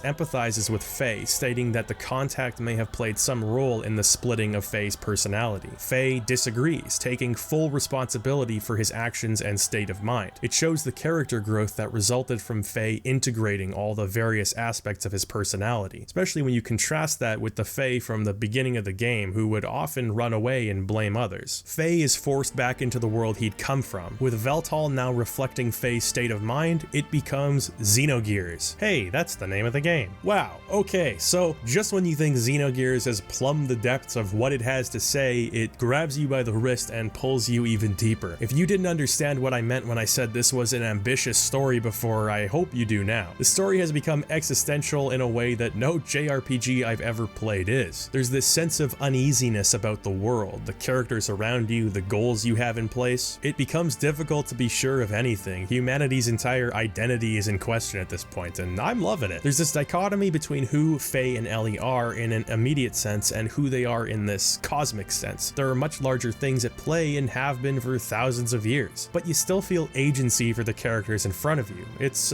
bewildering, but in a way that inspires me to dig deeper. Well, speaking of digging deeper, Con Wong is possessed by Graf and has been since the beginning. Now, this plot twist in particular highlights how much greater Xenogears could have been if the second disc were given just a bit more time in the oven. Within a 15-minute time frame, we've been introduced to Faye's father for the first time, find out that Wiseman is actually Faye's father, discovered Khan's motivation for watching over Faye, and found out that within Khan exists the personality of Lacan, or Graf. The reveal that Faye is id works a bit better because you're given time to sit with it. You can think back to all the things that didn't necessarily add up and come to your own conclusions. But this is just a blistering pace, and you kind of just have to accept it. So yes, similar to Faye with id, Khan and Graf are two opposing wills existing in the same physical space. Sometimes Khan wins out, other times Graf takes control, control, but neither can maintain their hold for very long. After the incident with Faye's mother, Graf took Faye from his parents and carefully curated his personality to reflect id rather than Faye. 3 years ago, Khan finally found Graf and fought him, freeing Faye but allowing Graf to pass his spirit into Khan's body. If you have any questions about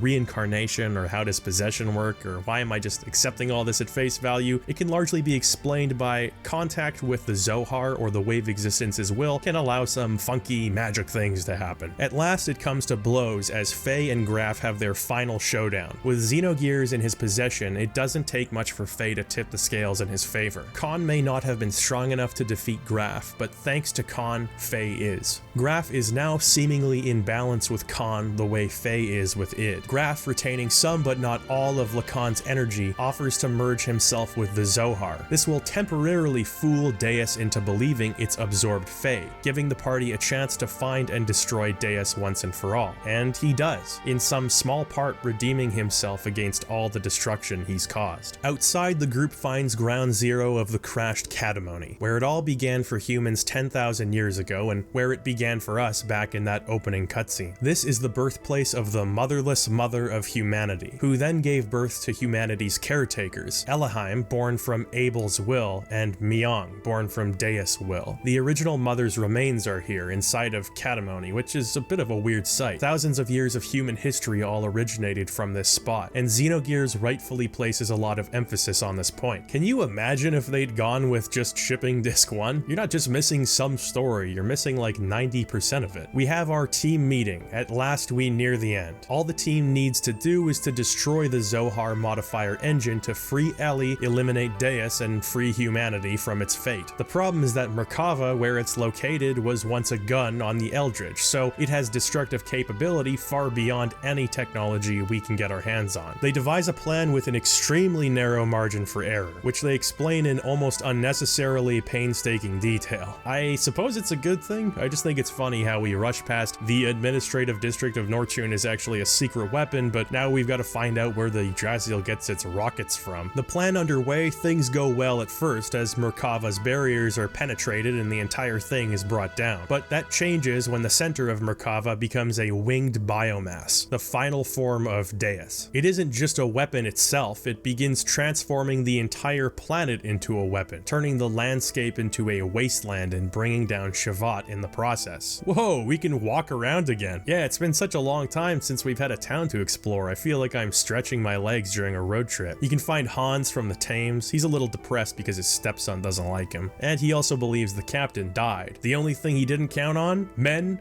of the sea never say die. So yeah, the captain is alive, which is probably the biggest relief in all of this. You can walk around talking to these refugees. Understandably, there's a dire mood in Shevat. They waited for the day that they could set foot on the ground again, but, well, bit of a monkey's paw situation. You can find and reconcile with Dan, which is a great bit of closure. Dan apologizes, knowing now that it wasn't Faye but id who destroyed the village, and Faye takes responsibility for those actions, whether he's obligated to do so or not. Both characters have faced their share of grief, grown, and ultimately come together in the face of some significantly worse circumstances. All in all, it's a nice little last hurrah before the party heads for Deus. And before you do that, there are a small handful of side quests and side areas you can visit. The first time in the game, you're really encouraged to go off the beaten path. First of all, I never thought I'd be so happy to hear the Yggdrasil's theme. Yeah, it's probably played more than any other song in the game, barring the battle theme, but after all the craziness we've gone through, it just feels like home. You can go to the gear maintenance area where Pip is. I love how the mechanic doesn't notice his massive furball docked here until you tell him to turn around. By the way, I can only imagine how many people are throwing tomatoes at their screen because I keep calling Choo Choo Pip. But hey man, she's Pip to me. Pip is feeling sad, which is more depressing than all the father sacrifices in JRPG-dom. And Faye makes her feel better because he's a certified nice guy now. There's this inconspicuous lighthouse you can now enter. There's an elevator inside you can go down and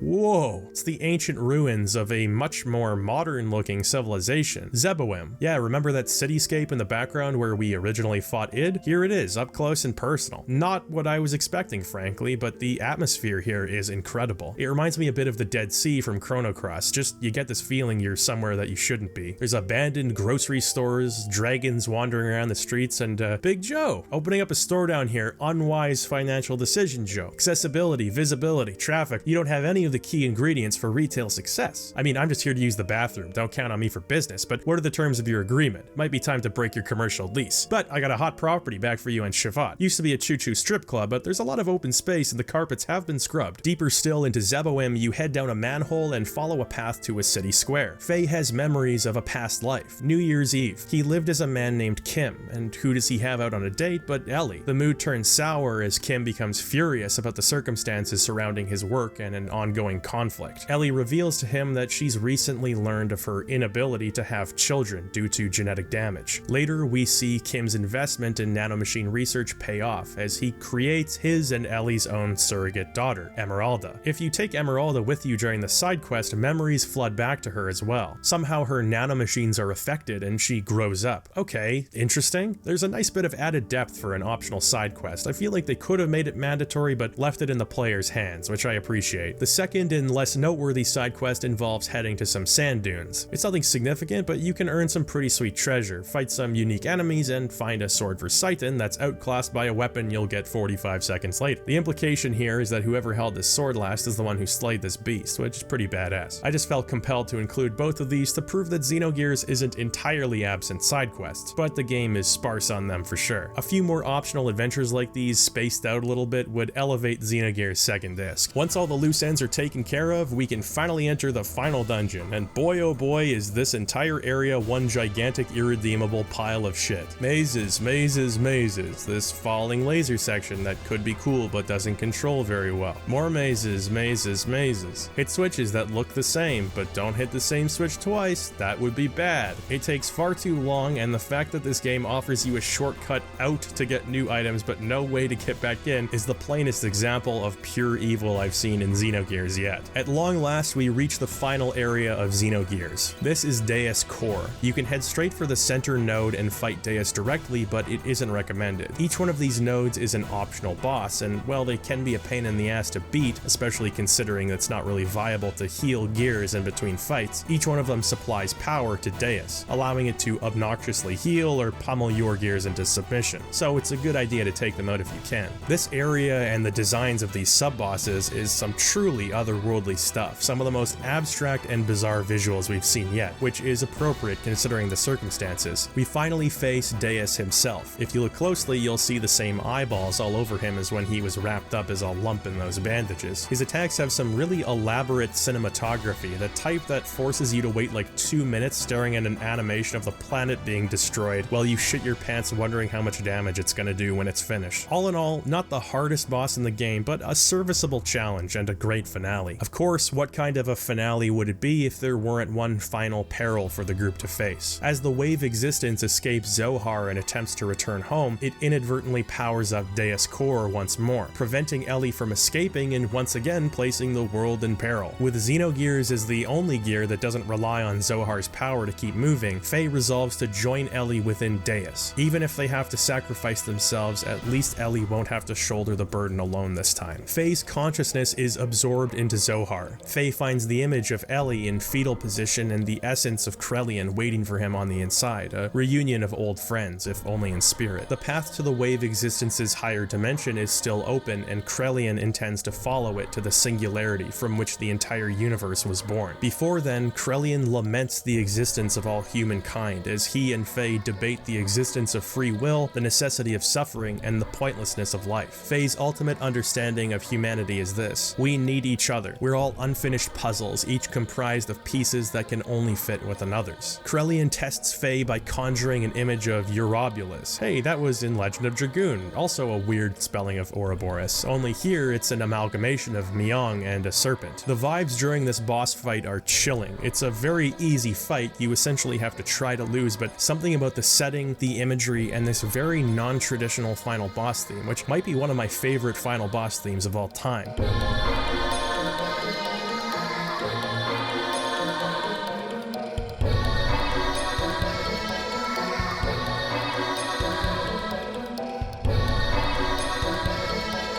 There's just this utter finality to it. After the fight, Ellie awakens, revealing that Krelian himself released her from captivity. Underneath all of the antipathy was a man who still, in some small part, believed in humanity, even though he lost his own long ago. Faye and Ellie see Krelian one last time, who now fully understands the gravity of his own actions. Faye and Ellie ask him to return to Earth with them, but he goes on to the Wave Existence's dimension, believing that only God can forgive what he's done. Faye and Ellie reappear in corporeal form, descending from the sky in Xenogears, the representation of a new start for everyone, free of Krelian's influence, free of God's predetermined fate for humanity. That is Xenogears, or so I'd like to say, but there's still so much more to unpack here. What I've given you is an overview, a relatively surface level analysis of the plot and the gameplay, but what about the themes and inspirations, the psychological influences, the religious symbolism, all of the things that create the depth and sophistication that Xenogears is known for among fans? Now, before I get into such non-controversial topics as psychology and religion, I'd like to preface this by saying I'm not an expert in any of these fields. I'm a guy who talks about video games on the internet, and also someone who's interested in the people behind them. As a layman, I do my best to convey these complicated concepts in layman's terms, but don't take my word as gospel. The works of the people involved have never been more freely available if you wanted to dig deeper, which I always encourage. In addition, I'd just like to say there's more to Xenogears than I can reasonably squeeze into this section. I'm aware there are many concepts I don't explore or only mention in passing, but I'd like to stick with what interests me here primarily. To begin with, there are many surface level influences from pop culture and film. There's references to Macross, Final Fantasy VI,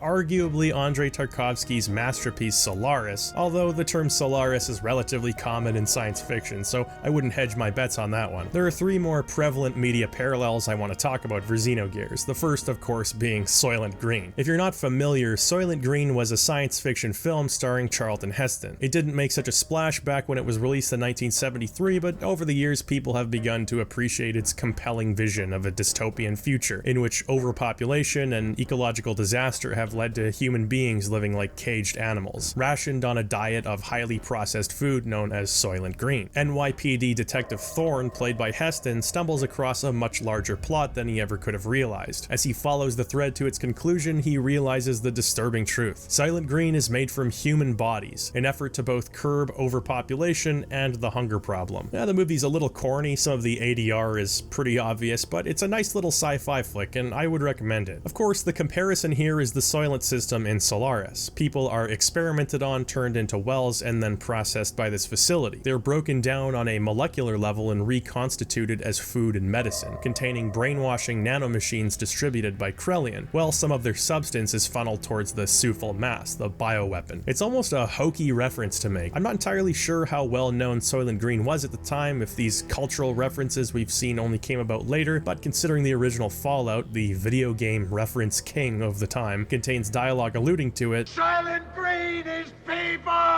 I'll have to assume there was some wider level of awareness. I just find it odd that they went with the term Soylent. I mean, there's no mystery about what's happening in the facility once you hear that. Maybe it would have been a lesser known reference in Japan at the time. The second piece of media I want to talk about is none other than Stanley Kubrick's 1968 science fiction masterpiece, 2001: A Space Odyssey. You know, for how many aspects of 2001 have wormed their way into popular culture as well, I find remarkably few people I've talked to have actually sat down and watched the whole thing. I suppose I can't blame these folks. 2001 is, by most traditional moviegoer metrics, quite boring. Long, lingering wide shots establish the vastness of the cosmos. You're meant to sit with it. In short, it can be dull. But if you enjoyed Xenogears' focus on finding mysticism within the unknown reaches of space and science as a whole, you're likely to get something worthwhile out of the film. It begins set in prehistoric Earth. Warring tribes of hominid fight amongst each other over a limited supply of water. One morning, the victorious tribe becomes alarmed to find an unnatural monolith thrust into the earth. As the sun shines atop the monolith, one hominid grabs a bone, at once learning to use tools and weapons, a turning point for what will become the future of humanity. Millions of years later, sometime in our near future, another such monolith is found in an excavation site. As the sun once again crests the monolith, a high-pitched signal is emitted. We cut to 18 months later, and while there's a lot that happens in between here, I'd like to turn my attention to the ending of the film. Our main character, David, finds yet another monolith orbiting Jupiter. As as he approaches it, he's dragged into a psychedelic maelstrom of colored light. As the experience ends, he finds himself in an ornately designed bedroom surrounded by older versions of himself at varying stages of life. On his deathbed, he reaches for the monolith and is turned into a planetary fetus bound for Earth. The monolith immediately brings to mind images of the Zohar, both objects being of smooth prism shape, the Zohar being of particularly unnatural design with a glowing eye surrounded by rays of light. The Eye of Providence, an esoteric icon used across history in philosophy, religion, and secret societies. Regardless of the elaborateness of the design, what's clear in both 2001 and Xenogears is that this is not a natural formation. In both cases, the monolith is used to further spur human evolution, and in both cases, the monolith is implied to be of alien origin. When we think of aliens, the mind naturally gravitates towards images of greys abducting cows and doing some wacky experiments with anal probes. But as funny as that is, for the purposes of Xenogears in 2001, I think it's more accurate to look at an alien as something like the wave existence. In our limited sensory ability, we can't fully understand what they are, what type of energy or elements they're comprised of, but we can assume there's some level of benevolence in their sending the monoliths to other planets, some desire to help species achieve higher states of evolution and expanded consciousness. In both cases, what do we do when we find them? Well, we use them to perpetuate violence. In 2001, the hominids learned to use weapons, and in Xenogears, the Zohar itself, despite the limitless humanitarian potential of infinite energy, is turned into an interplanetary weapon. You see, in both Xenogears and 2001, humans are implied to be an intermediary species of sorts. 2001 ends with the implication of rebirth, a future of further evolution for humans. In Xenogears, Krelian spends much of his life running away from his own humanity, before finally using the Zohar to become one with the wave existence, reaching a higher state of potential. While Faye and Ellie learn much about their own humanity through Krelian and the wave existence, they choose instead to return to Earth, a renewed hope towards the future of humanity, an evolution of its own sort, entirely separate from that of the wave existence. While I do think some of these points are inferred by my own understanding, I believe there are clear parallels between 2001 and Xenogears, both in literal terms and in what they have to say about humanity's tendency towards both self-destruction and revitalization, the latter of which I don't think should be cynically underestimated. Of all the constant media comparisons out there, there's one that's by far the most common. Of course, I'm talking about the similarities between Xenogears and the anime Neon Genesis Evangelion. Yet, I'm not entirely convinced that a lot of the similarities aren't just coincidence. The big thing is that Xenogears' plot outline had been written by Kaori Tanaka in 1994, a full year before Evangelion would even debut. Mecha anime was extremely popular in Japan at that time, so of course a company like Square would take advantage of that. More specifically than that, I think a lot of people see this focus on blending religious symbolism with mecha and subverting tropes associated with the mecha anime. On its surface, of course, I can see why people would make comparisons, but from what I can tell, most of these similarities are purely aesthetic or surface level. The tone and message delivered from each piece of media is vastly different from the other. I don't think it's worth talking about those differences in detail. That would be like walking around a house pointing at every place there isn't a refrigerator. And also because if you haven't watched Evangelion, I don't want to spoil it. The only way I do that is by making a 4-hour-long video about it, and I'm not gonna do that. On the subject of religious imagery though, Xenogears has it in spades. Now, I'm wary while writing this section for one big reason. A lot of Japanese video game or anime studios love to use this Christian or Jewish motif. Naming conventions, character designs, symbols are taken from these traditions for no other reason than it's cool, it's recognizable, and it maybe makes you think about things from a different angle. If you look too deeply into it, you run the risk of creating connections where there aren't any, so I'm keeping strictly to things that are either provably true or I can make a pretty convincing case for. I'm not here to decipher Bible codes or draw connections to points on a whiteboard. In an overarching sense, Xenogears talks about God. I make a lot of jokes, and well, so does everybody else, about the JRPG trope of teenagers defeat God using the power of friendship, but there's a reason that God seems to make an appearance in these games. In Japanese games, the threats posed by villains are constantly displayed by upping the ante, increasing power levels, blowing your mind with their strength, and then 10 minutes later making them stronger still. The logical conclusion of this process is God, our conception of the highest power and the greatest strength. It's a very literal way of showing our characters overcoming insurmountable odds, and an enjoyable one if portrayed well, such as it is in Xenogears. Part of the reason God's existence is so grounded in Xenogears is because the game is relentless in its desire to provide naturalistic explanations for these phenomena. God, as we know him for much of the game, is a bioweapon created by ancient humans. God, as we know him for much of the late game, is simply an existence beyond our comprehension, a personification of the energy that created our four-dimensional world. As a result, both those who believe in God and those who are skeptical can buy into this force of creation. It is presented simply as unexplained phenomena. If you're willing to accept this uncreated creator in Xenogears' universe, well, magic, reincarnation, and giant fighting robots can follow naturally. Within the game, Abrahamic religions are used both thematically and aesthetically. The game opens up with the quote, "I am Alpha and Omega, the beginning and the end, the first and the last," a verse from the book of Revelation. It's not immediately clear who the game is quoting here or the immediate importance of the quote, but it's placed front and center before we even see the first cutscene. I believe it refers to the wave existence, who would be the only life form in which the words were actually true. Deus, who is seen by God as many characters, is actually a man-made creation, and his words flashing on the computer monitors, "You shall be as gods," is only true in a literal sense, in that everyone will be assimilated into Deus, and even then, it's not really true because Deus is no god at all. The names of certain characters, such as Faye's progenitor Abel and the Emperor Cain, follow stories from the Bible. While you could perhaps make a thematic connection between the two, their stories never really connect like the Cain and Abel of the book of Genesis. There are characters like Maria, Sophia, Jesiah, Primera, and many others who have some kind of religious significance in their names, but characters whose motivation and arc could only be tenuously related to the source material. This holds true for the towns and nations. Kislev, Shevat, Nisan, all months in the Hebrew calendar, all with some significance to the Jewish faith, but nothing substantive enough in the game that hard connections can be drawn. While doing research for the game, I found that the 17th of Nisan does have some religious significance, as both the day Noah's Ark rested on Mount Ararat and the day that Jesus himself was crucified. That got me thinking, Nisan 17, wait a minute, Maria's gear is called Siebzehn, which is 17 in German, but I later found out this was just a reference to another mecha anime at the time, so hopefully you can see what I mean about drawing connections where there aren't necessarily any. However, there are characters like Graf whose names don't follow a religious convention but more clearly represent religious themes. Graf, to my mind, represents Satan. He's driven by the desire for power, motivated by hate, and takes pleasure in others feeling the same way. He is a fallen angel, the byproduct of Lacan's lust for the power of God, which mirrors the story of Satan in Abrahamic religion. And I mean, he literally tempts people with power in the desert. There's also Ellie, who most clearly represents a Christ-like figure throughout the entire game. To begin with, she and her lineage are advents of God, but a representation of the mother rather than the father. She continually sacrifices herself for others, to the point where it almost seems prophetic and cyclical. She is crucified. She offers her flesh and blood to others in order to reduce their suffering, both in a literal and figurative sense, taking on the emotional pain of the wells in the holy city of Nisan. On the topic of religious portrayal, within Xenogears are two religions unique to its world, the Ethos and Nisan Orthodoxy, which are in many ways diametrically opposed to one another. The Ethos adheres to a hierarchical structure with a focus on the accumulation of technology and the cleansing of wells through killing. They influence the wars of the world through the distribution of gears, which of course is revealed to be to the end of retaining Solaris control. Everything that's taught through Ethos is to that end, but despite this, there's some level of universality within Billy's faith that carries him through, even when it all falls apart around him. When I say universality, I'm talking about truths that exist independently of Ethos, truths that extend to Nisan's religious sect as well, which is far less aggressive and litigious in its teachings, instead focusing on the divinity within us. We are fragmented, and only by coming together can we be whole again. You could take this to a literal extreme and refer to Deus, who will only be complete once it's absorbed the whole of humanity, but Marguerite and Ellie live out a more considerate interpretation of this teaching. As a whole, the story of religion within Xenogears is a story of how unexamined faith becomes dogma, and how dogma destroys the lives of people around and within it. The last of the religious references I want to talk about is in Gnosticism, which is less of a religion and more like a loose association of spiritual ideas that began in late 1st century AD. Alongside references to other religions, I think on its face, Gnosticism had the most profound impact on Xenogears' story. The Gnostic concept concept of God is known as the monad, which could be understood as a point of singularity from which all else came, which sounds familiar, right? Pieces of the divine exist within human beings, which are a prison of sorts. Only by achieving a deep level of spiritual insight known as gnosis can we return to the immaterial realm and become one with the highest once again. Immediately, this brings to mind the Nissan orthodoxy, who similarly teaches that within us are contained fragments of God. While Nissan teaches us that by forming small communities with each other, we create a microcosm that expands to encompass all people, Gnosticism's teachings state that union with the divine is something that can only be experienced individually. Furthermore, the Gnostic mythology teaches that a divine woman named Sophia gave birth to a son who became known as the Demiurge, who was cast out of heaven due to his hideous and malevolent nature. I strongly believe you can draw a parallel to Xenogears here, and not just because the divine woman is named Sophia either. Rather than Sophia herself giving birth to the Demiurge, the progenitor of humankind gives birth to Sophia and the Demiurge, Mahanon.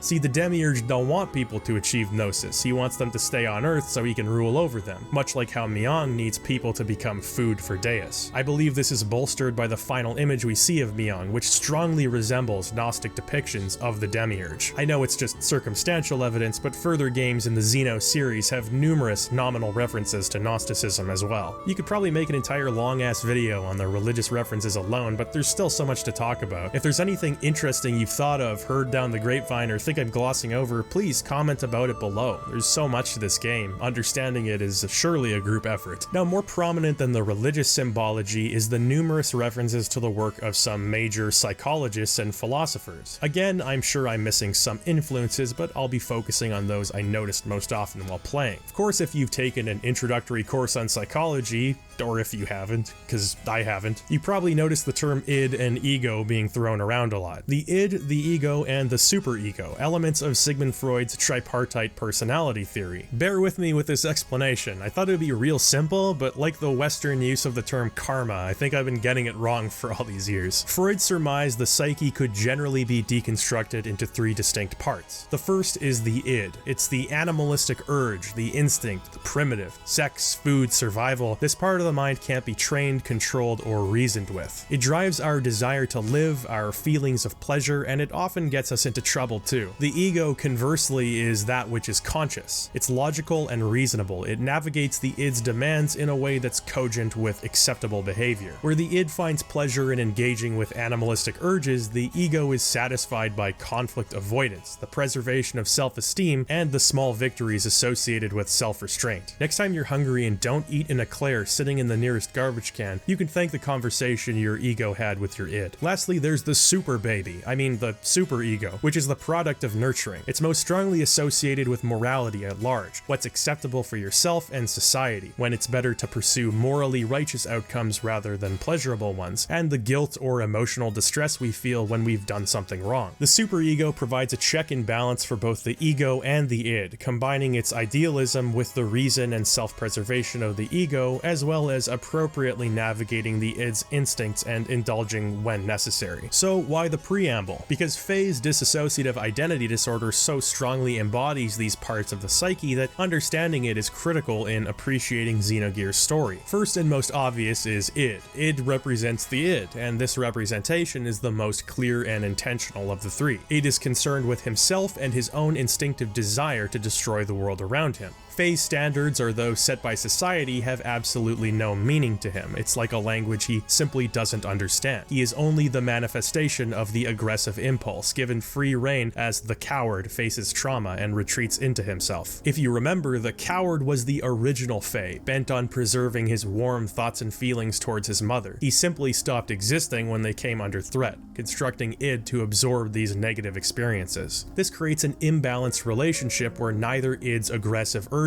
or the coward's avoidance of negative consequences are being integrated properly, but rather taking center stage at different points and causing extreme consequences. That said, what about Faye himself? Faye as he was 3 years ago with his memory gone and brought to Leyhan Village. This Faye is a new construction over top of the existing two personalities, the superego. With no life experiences, this Faye is underdeveloped and incapable of mediating the other two parts of his psyche. But as we follow him on his journey, he finds relationships, meaning he suffers through trials and becomes nurtured by these experiences, until he he finally faces id and the coward, becoming a bridge through which the two fractured aspects of his personality can finally feel the moral consequences of their own actions. It is at this point that Faye becomes stronger and matures, symbolized by his gaining generations of genetic memories at that time. While Freud's personality theory plays an obvious and prominent role in Faye's story, the work of another psychiatrist influences the story as well, and that's the work of Carl Gustav Jung. Jung's body of work is extensive, developing psychological concepts such as introversion and extroversion, individuation, and that of the psychological complex. One omnipresent Jungian concept in Xenogears is that of the anima and animus. Throughout the game, these terms are used often, especially by the Gazel Ministry, in reference to two parts of a whole. The Ministry used to themselves be the animus, their bodies being parts of Deus, but after losing those bodies, their only hope becomes Faye and the party, whose bodies closely match the profile of the Ministries. The anima relics are what gives the animus their power, so they must be matched together. In Jungian psychology, the animus is described as the unconscious masculine side within the woman, while the anima is the unconscious feminine side within the man. Well, I'm not sure what kind of feminine characteristics could be drawn from the anima relics. I think this is just one contributing factor in Xenogears' overall theme of togetherness, how we must lean on each other in order to gain something that we don't have. I think this necessity of anima and animus could be represented by the one-winged angel statues, which themselves are incapable of flight, but free themselves of restraint by joining together as one. Jung's concept of the shadow also plays a role in Xenogears' story, intentionally or not. What Jung referred to as the shadow, also known as the repressed id, is a portion of our personality which lies deep within our unconscious mind. Connie Zweig says in her book Meeting the Shadow goes by many familiar names: the disowned self, the lower self, the dark twin or brother in Bible and myth, the double,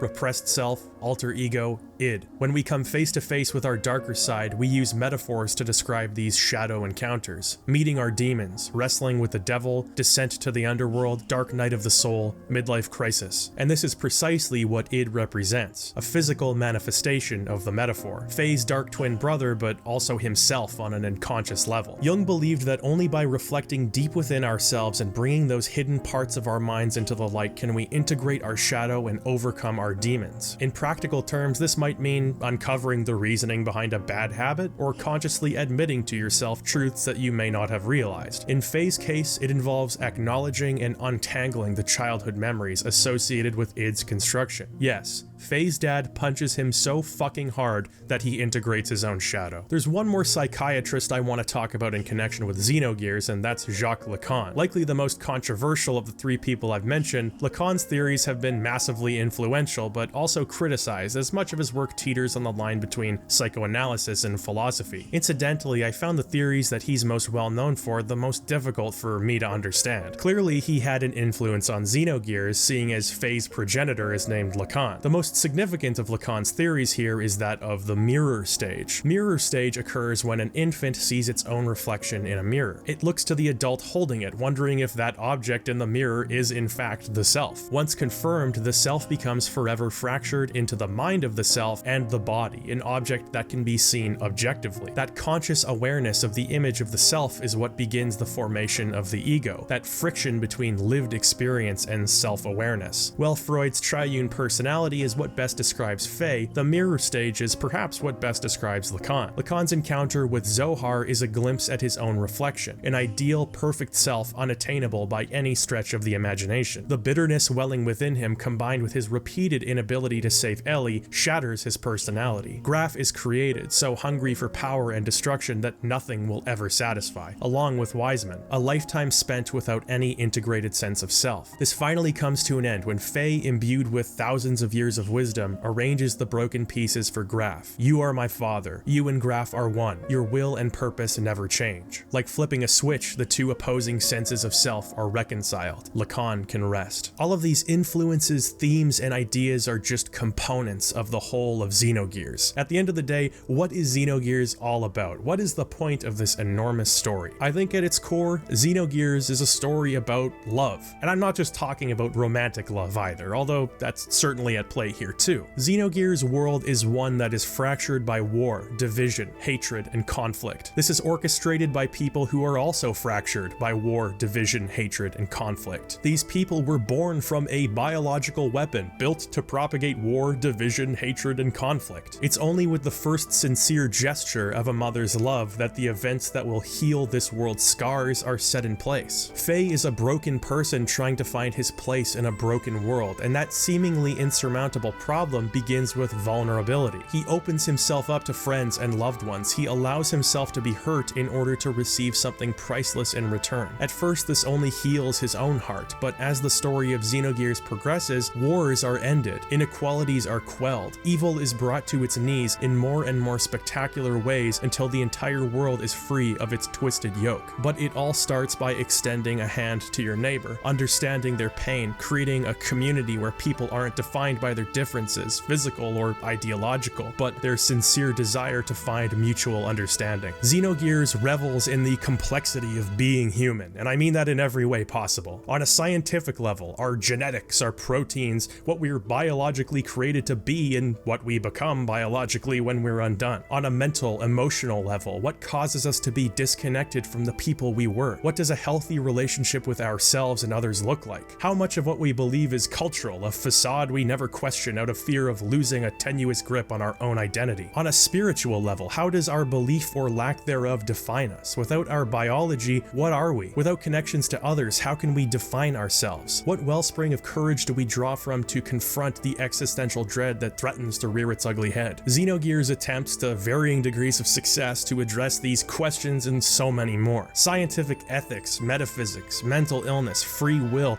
there is a lot packed in here, more than one can reasonably absorb in a playthrough, and that might be why Xenogears was fated to become a cult game. It's a game for those who love to ponder, who gleefully accept the responsibility thrust upon them by a storyteller unwilling to deliver succinct answers to simple questions. To put it simply, there's just not a lot of wider appeal here. Most people don't boot up a video game to hear characters with colorful, spiky hair wax philosophical and talk about quantum physics. And of those that do, comparatively even fewer will have the fortitude to crack open Perfect Works, a near essential companion guide which explains the extensive history and intricacies of this beast of a world. But for those crazy enough to jump into this dense, rich, and convoluted mess of a world, what awaits is one of the most unique and ambitious stories ever told in the medium. An unlikely work of passion and dedication that insists on your curiosity and kindly asks for your patience. If you don't have it in you, Xenogears will become a most laborious task indeed, with a final stretch so abhorrently paced that even Obsidian is laughing from the sidelines. If you've made it this far though, you probably did have it in you. You've probably been abducted into the cult of Xenogears and given a most treacherous curse. An unforgettable 70-hour adventure through the depths of human psychology and consciousness, but one that isn't easily recommended to others. All I can say is, for the years I put it off, I'm glad the cult of Xenogears has never let up on recommending this game to me. It's become one of the most incredible gaming experiences I've had in years, and one whose nuances I look forward to discussing at length with those of you in the know. Square may have moved on, the chances of a re-release or a sequel, a real one mind you, not spiritual, may be all but null. But I can't complain because I'll always have Xenogears, and that makes me a man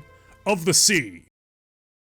That's it, that's Xenogears. This has been quite a project. I'd say I'm never gonna make a video this long again, but then I said that about my Symphonia review and, well, we see how that turned out. I'd like to thank my patrons, and in particular those in my Person of Lordly Caliber tier. Adam Safranco, Matthew Sean Dick, Banana Turnip, Sleepy, Avil and Hime Takamura, True Manalist, Scatmouth, Spencer Kennelly, Smo Bun, I'm Sorry I Can't Help You, My Arms Are Spaghetti, Captain, BB Squirrel, and JBK. Your continued support means the world to me, and that's true for you too, viewer. If you enjoyed the video, please consider liking and subscribing, and if you really liked it and want more videos, please consider heading to my Patreon and contributing. I'm going to go sleep for 10,000 years now, and as always, until I see you next time, stay healthy, wealthy, and wise.